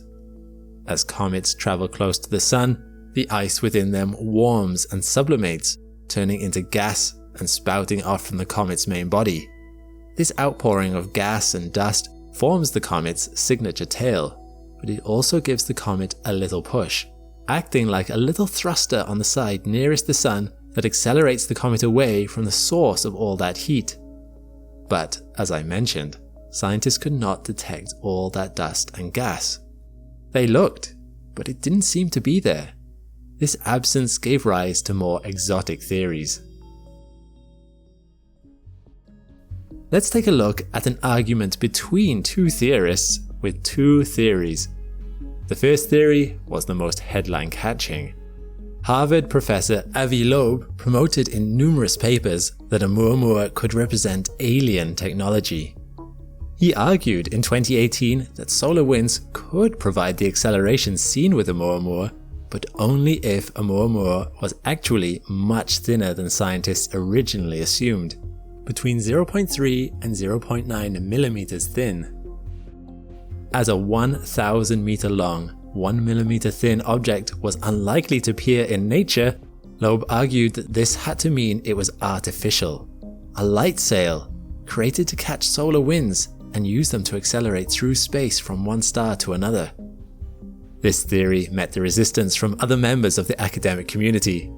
Darryl Seligman, our second theorist and a postdoctoral researcher at Cornell University, countered by co-authoring a paper in 2020 that said that perhaps the reason no outgassing was detected from Oumuamua was because Oumuamua was emitting an invisible gas, such as hydrogen. This would not have been detectable using the telescopes that were trained on Oumuamua.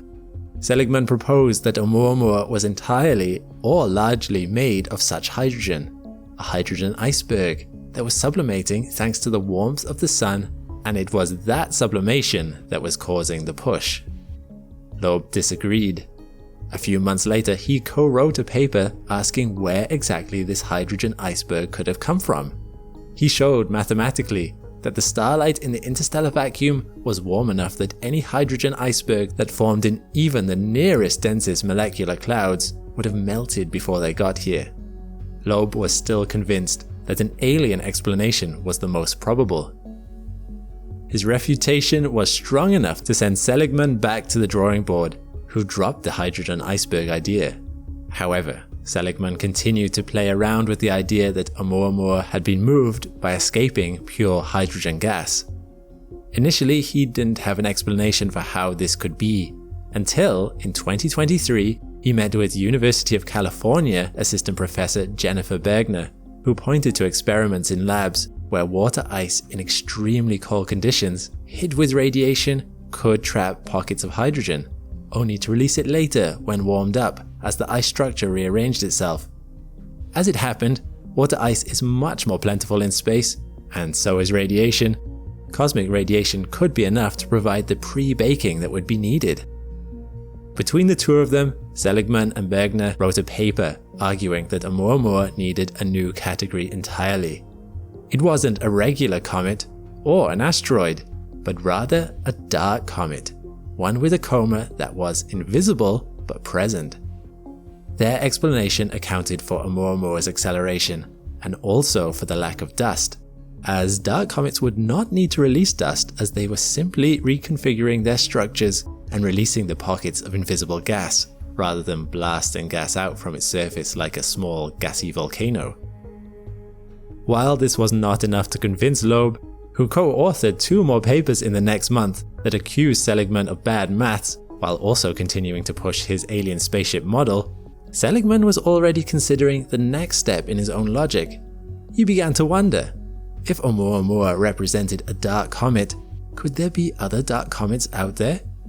He, Bergner, and others began pouring through the data of objects already existing in our solar system. They might not be interstellar, but was anything else in the solar system accelerating when it shouldn't be?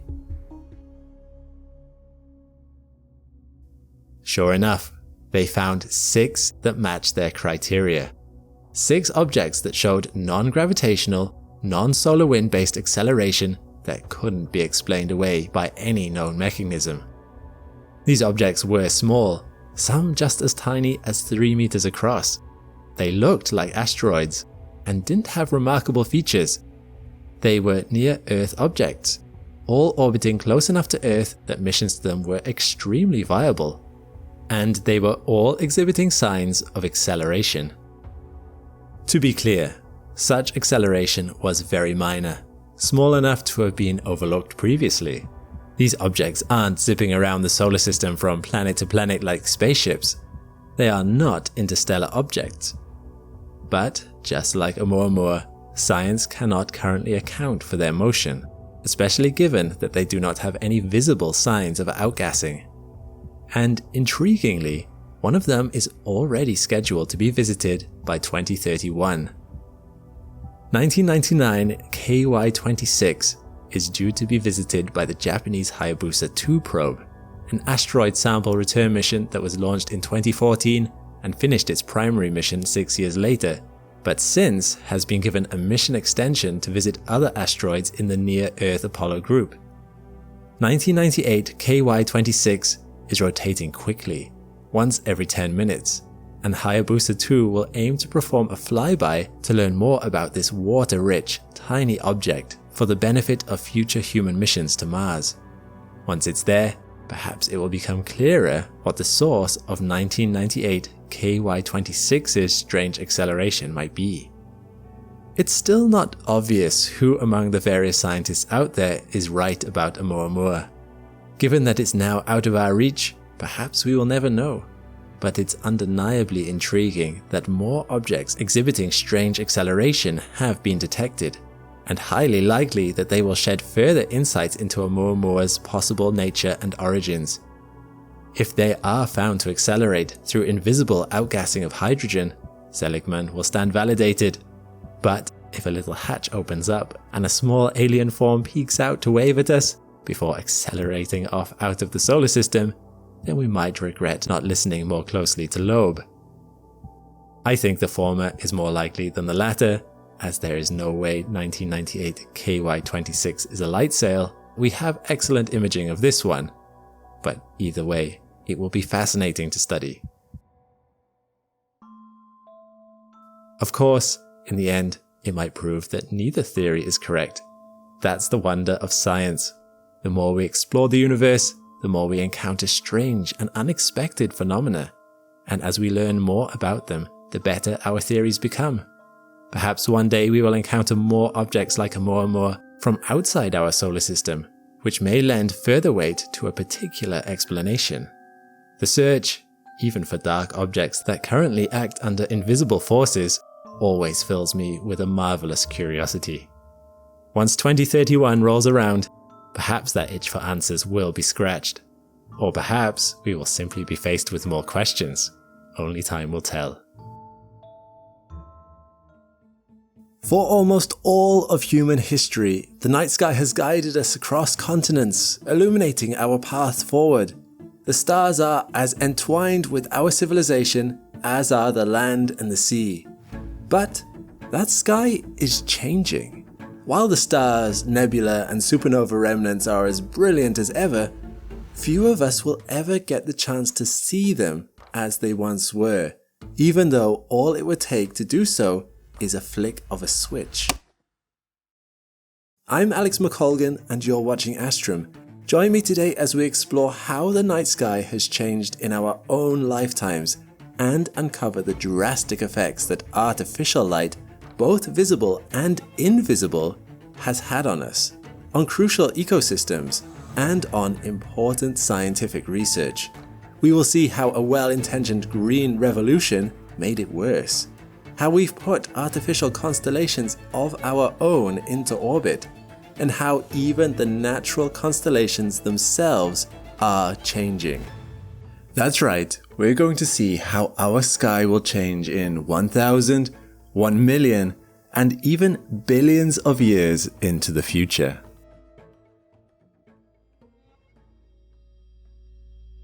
As it is with anything that changes gradually over time, we rarely realize what is happening. But every once in a while, that gradual change can be laid bare, as it was during the 1994 earthquake in Los Angeles. A large part of the city's electrical grid was knocked out in the early hours of January 17th, revealing the effects of decades of increased light pollution in an instant. So shocked were the residents by what they saw as they evacuated their homes that some looked up in awe of what had always been there, hidden by the city lights. One even phoned the observatory to ask what the giant silvery cloud was that they were seeing. Sadly, even the sky when you first looked at the stars as a child is not how it is now. From 2011 to 2022, the average light pollution increased by 10% a year, meaning it has more than doubled over that time. So let's travel to a dark sky location on a clear night, far away from the sky glow of towns and cities, and look up to understand what we've lost before we learn how we might get it back. There is a useful measure used to rate the quality of the night sky by eye called the Bortle scale, which ranges from 1 to 9. In a city under the brightest of skies, you may only be able to count 100 stars. This is a 9 on the Bortle scale. But as you travel away from the lights, the sky reveals more until it becomes nearly unrecognizable. As you drive out to the surrounding urban area, the night sky darkens to Bortle 7. Here on a clear night you might get to see a hint of the Orion Nebula, visible only as a diffuse looking star. Clouds under these skies will be very well lit. Once you're out past the city limits into the rural countryside, you're now under Bortle 3 skies, and much more is revealed. Messier objects 15, 4, 5, and 22, all star clusters, are now naked eye objects. Andromeda is clearly visible, and if you look carefully, you'll glimpse the Triangulum galaxy. These two galaxies at 2.5 to 2.7 million light years away are the furthest objects we can see with the naked eye. And what about that giant silvery cloud they saw in Los Angeles? That's our Milky Way, a diffuse band that arcs across the sky, which contains over 100 billion stars. Finally, after a few hours of driving, you're now under Bortle 1 skies, a true dark sky sight with a pristine view. When we set out from the city, you could only see 100 stars. Here, you will see thousands. It may even take you some time to notice the constellations that you thought you knew, lost as they are in the awesome detail of this dark sky. If you're lucky enough to live in the southern hemisphere, you'll be looking towards the galactic center, and you may even notice that it casts shadows onto the ground. My friends in the northern hemisphere, no need to be envious. Our fortunes will be reversed as we orbit to the opposite side of the galaxy in a mere 120 million years. Elements of the beautiful Orion complex are visible in both hemispheres, a 1,200 light-year wide star-forming region containing the Horsehead, Flame, and Orion nebulae, though binoculars are strongly advised. The closest object that is fully revealed in such a dark sky produces no light of its own: interplanetary dust. This dust is illuminated by the sun and forms a band known as the zodiacal light, which spans from the horizon to horizon, featuring a central focus called the Gegenschein, appearing directly opposite the sun's position over Virgo. Sadly, those of us who live in cities never experience a genuine night sky at all, and are effectively stuck in an artificial twilight. This can have unexpected effects on us as well as the night sky.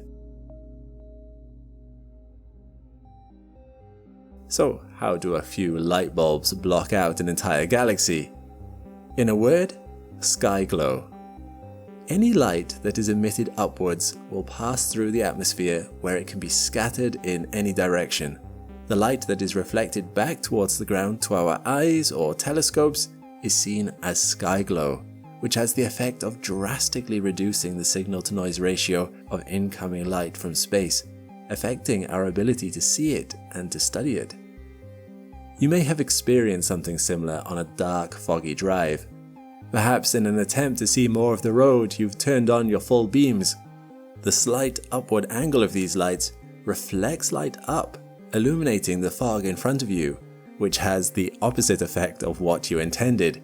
It bleaches the field of view and obscures the road ahead. To make things worse, it's not just that the sky is now brighter.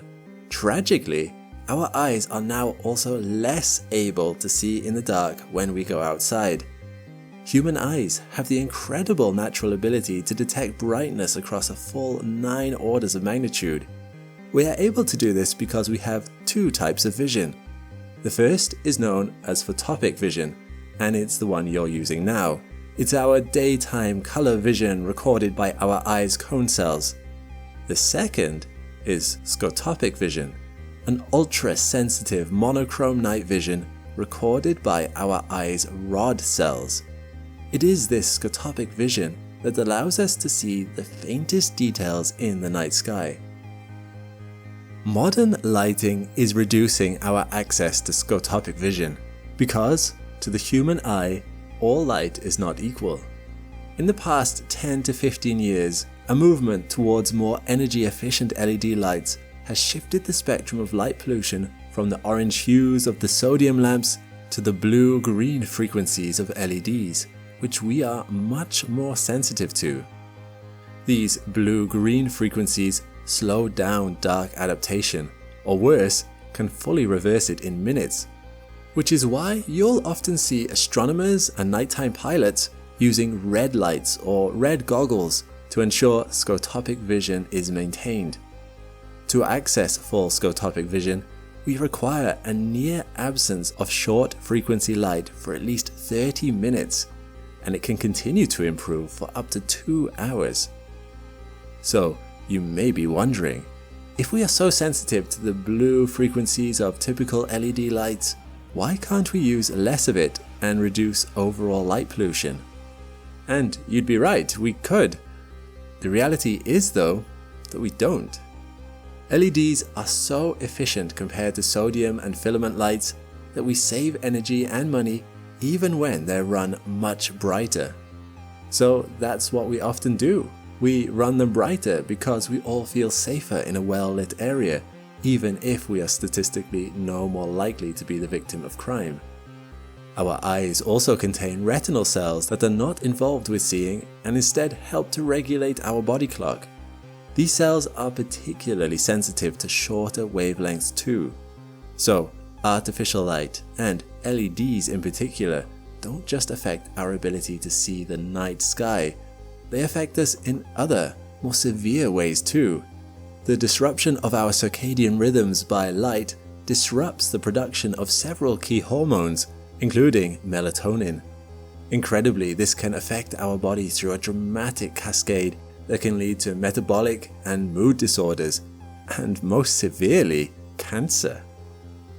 While for us humans there is at least some upside in extending the length of the day artificially, for the rest of nature there is almost nothing but downside.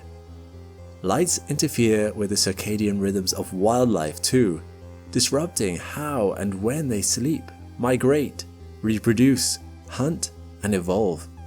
Almost every species studied to date is negatively affected by lighting, at the level of both the individual animals and their populations. Scientists have studied fishes, birds, amphibians, insects, invertebrates, ecosystems hundreds of meters down below the surface of the sea, and even trees. Deciduous trees, which regrow their leaves each year, can be tricked into maintaining their foliage all year round, causing stress that can eventually kill the tree. There are simple things we can do that manage that rare combination of saving us money and improving our health. The best, of course, is to turn off unwanted lights, particularly outdoor lighting and uplighting. When installing new or replacing new lights, look to install low power LEDs with low color temperature of say 3000 Kelvin instead of 5000 Kelvin. Well-designed lighting will have shielding to focus the light to where it needs to be and minimize excess light shone into the atmosphere. But away from ground-based artificial lights, we are now facing a significant increase of light pollution coming to us from space. On the 4th of October 1957, the Soviet Union launched Sputnik 1, the first satellite to venture into space. In the decades that followed, there was a steady increase in the number of active satellites, increasing by 30 a year on average in the 60 years to 2017. But from 2018 onwards, Elon Musk's SpaceX has been doing something unprecedented. Since 2018, SpaceX has launched nearly 7,000 satellites into space. Oh, and one Tesla Roadster. As it stands, SpaceX have twice as many active satellites in low Earth orbit as every other company and country on the Earth combined. I've seen some hockey stick shaped graphs in my time, but this one is stratospheric. The vast majority of these new satellites have gone into low Earth orbit at an altitude of only 550 kilometers. The United Nations Office for Outer Space Affairs have speculated that 100,000 more satellites could be launched in the next decade. There are no regulations that limit the number of satellites that can be launched, and many agreements and understandings around reducing the potential for light pollution are informal. These satellites in low Earth orbit are particularly bad for light pollution, contributing to sky glow and producing trails in amateur photography and research images that can render them unusable. Astrophotography can require long exposures of several minutes, and it's likely that these exposures will capture the trails of satellites in that time. This is an image of the Horsehead Nebula, and there are 3 trails in this image. And even I myself have seen it in my own shot of the Orion Nebula. We can easily see the effect satellites have on visual astronomy. We can even watch them trail across the sky in real time. But these man-made constellations that deliver GPS, mobile communications, and satellite internet all operate in the radio spectrum too, spanning megahertz and gigahertz frequencies, which can potentially interfere with scientific observations. Radio signals easily pass through galaxies, solar systems, interstellar gas clouds, and Earth's atmosphere, revealing secrets of our universe that would otherwise be hidden. All the more incredible then that the radio signals from my Wi-Fi router can barely make it through a few stud walls. But radio astronomy was key in establishing the shape and rotation of the Milky Way, discovering quasars and pulsars, and detecting organic molecular species like cyanide, ammonia, water, and amino acids in interstellar molecular gas clouds. It was a radio telescope in Ohio that received the famous WOW signal in 1977. It was detected at 1420 MHz, a value believed to be the frequency of choice that an alien civilization would attempt to communicate over, and it is protected from commercial use to keep it quiet. It is though still debated whether the WOW signal was terrestrial interference or an extraterrestrial phenomenon. But while we are talking about how communications interfere with astronomy, astronomy can also interfere with communications. In 1978, Arno Penzias and Robert Wilson were awarded the Nobel Prize in Physics for discovering that the interference in their antenna wasn't pigeons, it was the cosmic microwave background, the cooled remnants of the universe's first light. The detection of this low-level hum in their Bell Labs antenna and understanding its cause all but proved the Big Bang hypothesis. In another happy accident, the radio waves emitted by the black hole at the center of our galaxy, Sagittarius A star, were detected because of its interference with transoceanic phone calls. I love these two stories as it highlights humanity at its best, at its most inventive, and at its most curious. Pausing in the hustle of developing new technologies to remark, that's odd, led to two incredible discoveries. So much has been discovered in the radio wave spectrum, yet there are deeper mysteries that cannot go unsolved. That's why the Square Kilometre Array Observatory is being built in radio quiet zones, the most ambitious radio observatory project of all time. I don't say that lightly, it is. Its stated aims are to probe the cosmic dawn and the emergence of the first stars and galaxies, to challenge Einstein's general theory by indirectly observing gravitational waves, to seek the origin of life, to look for aliens, and to understand how our galaxy and universe are changing due to pressures like entropy, gravity, and dark energy. But what does that change look like to us from Earth? If we look up to the stars through a polluted sky, space appears stagnant, and it can be easier to believe that we are instead on a Truman Show-like film set with fixed stage lights for stars than on a rock in motion through our galaxy. But under a dark sky, nothing feels still as we get a sense of our voyage through space and time. Earth is orbiting the black hole at the center of our galaxy at 828,000 kilometers per hour. We are heading away from the galactic plane and hurtling in towards the center. Our perspective and every object we can see is moving. In this video by ESA, from data captured by the Gaia telescope, we can see how our night sky really is changing. In 1,000 years' time, only the keenest astronomers will notice a difference from today's constellations, though we may be lucky enough to witness Betelgeuse going supernova, but in around 10,000 years, we will have a new North Star.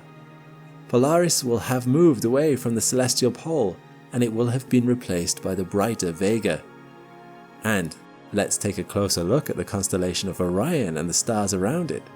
They will change dramatically over the next 450,000 years. Orion's sword will shatter and his bow will disintegrate. Zooming out to the entire night sky, let's watch our galaxy evolve over 4.5 million years. Orion is in the bottom right.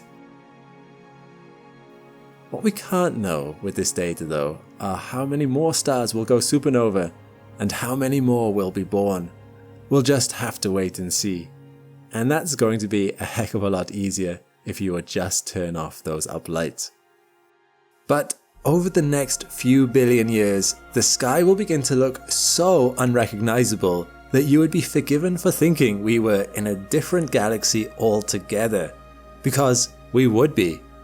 Andromeda currently takes up 3 degrees of our sky, about 6 moon widths. It is accelerating towards us and is expected to reach us in 5 billion years, by which point it will be the sky. Galaxies are so diffuse that Andromeda and the Milky Way would pass through each other almost without impact. But it's what we can't see that is all around us that will seal our fate. Gravity. Over the next 5 to 10 billion years, our 2 galaxies will yo-yo and rip each other apart with a huge burst of star formation from the mixing gases, turning 2 spiral galaxies into one elliptical blob. Unfortunately, you would be unlikely to see this from Earth because of the extreme natural light pollution caused by the sky literally being on fire. Our sun will have become a red giant. In 1 trillion years, the last star will be born. There is nothing but decay left for the universe. The galaxies we can see outside of our extended galaxy will become faint and dim as they move beyond our observable universe. In 120 trillion years, all stars will be extinguished and the night sky will fade to black.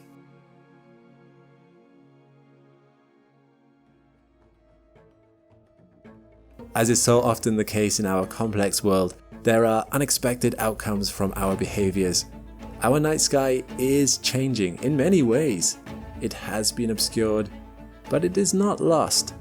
Towns, cities, and governments all over the world are beginning to understand the issues and are making changes in ordinances and in law to protect our skies and the wildlife underneath it.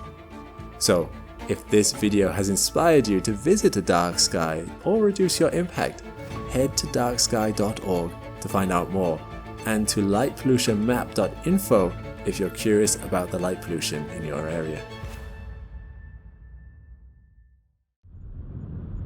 Thanks for watching. I was honestly blown away by the numbers of you that signed up to the Patreon. Like I said in the replies to your DMs on Patreon, everyone here at the Astrum team is so grateful to have such an amazing community. If you haven't joined the Patreon party yet, we're still on our long-term 1,000 patron member drive, so you can go to the link in the pinned comment to become a part of that effort. When you join, you'll be able to watch the whole video ad-free, see your name in the credits, and submit questions to our team. Meanwhile, click the link to this playlist for more Astrum content. I'll see you next time.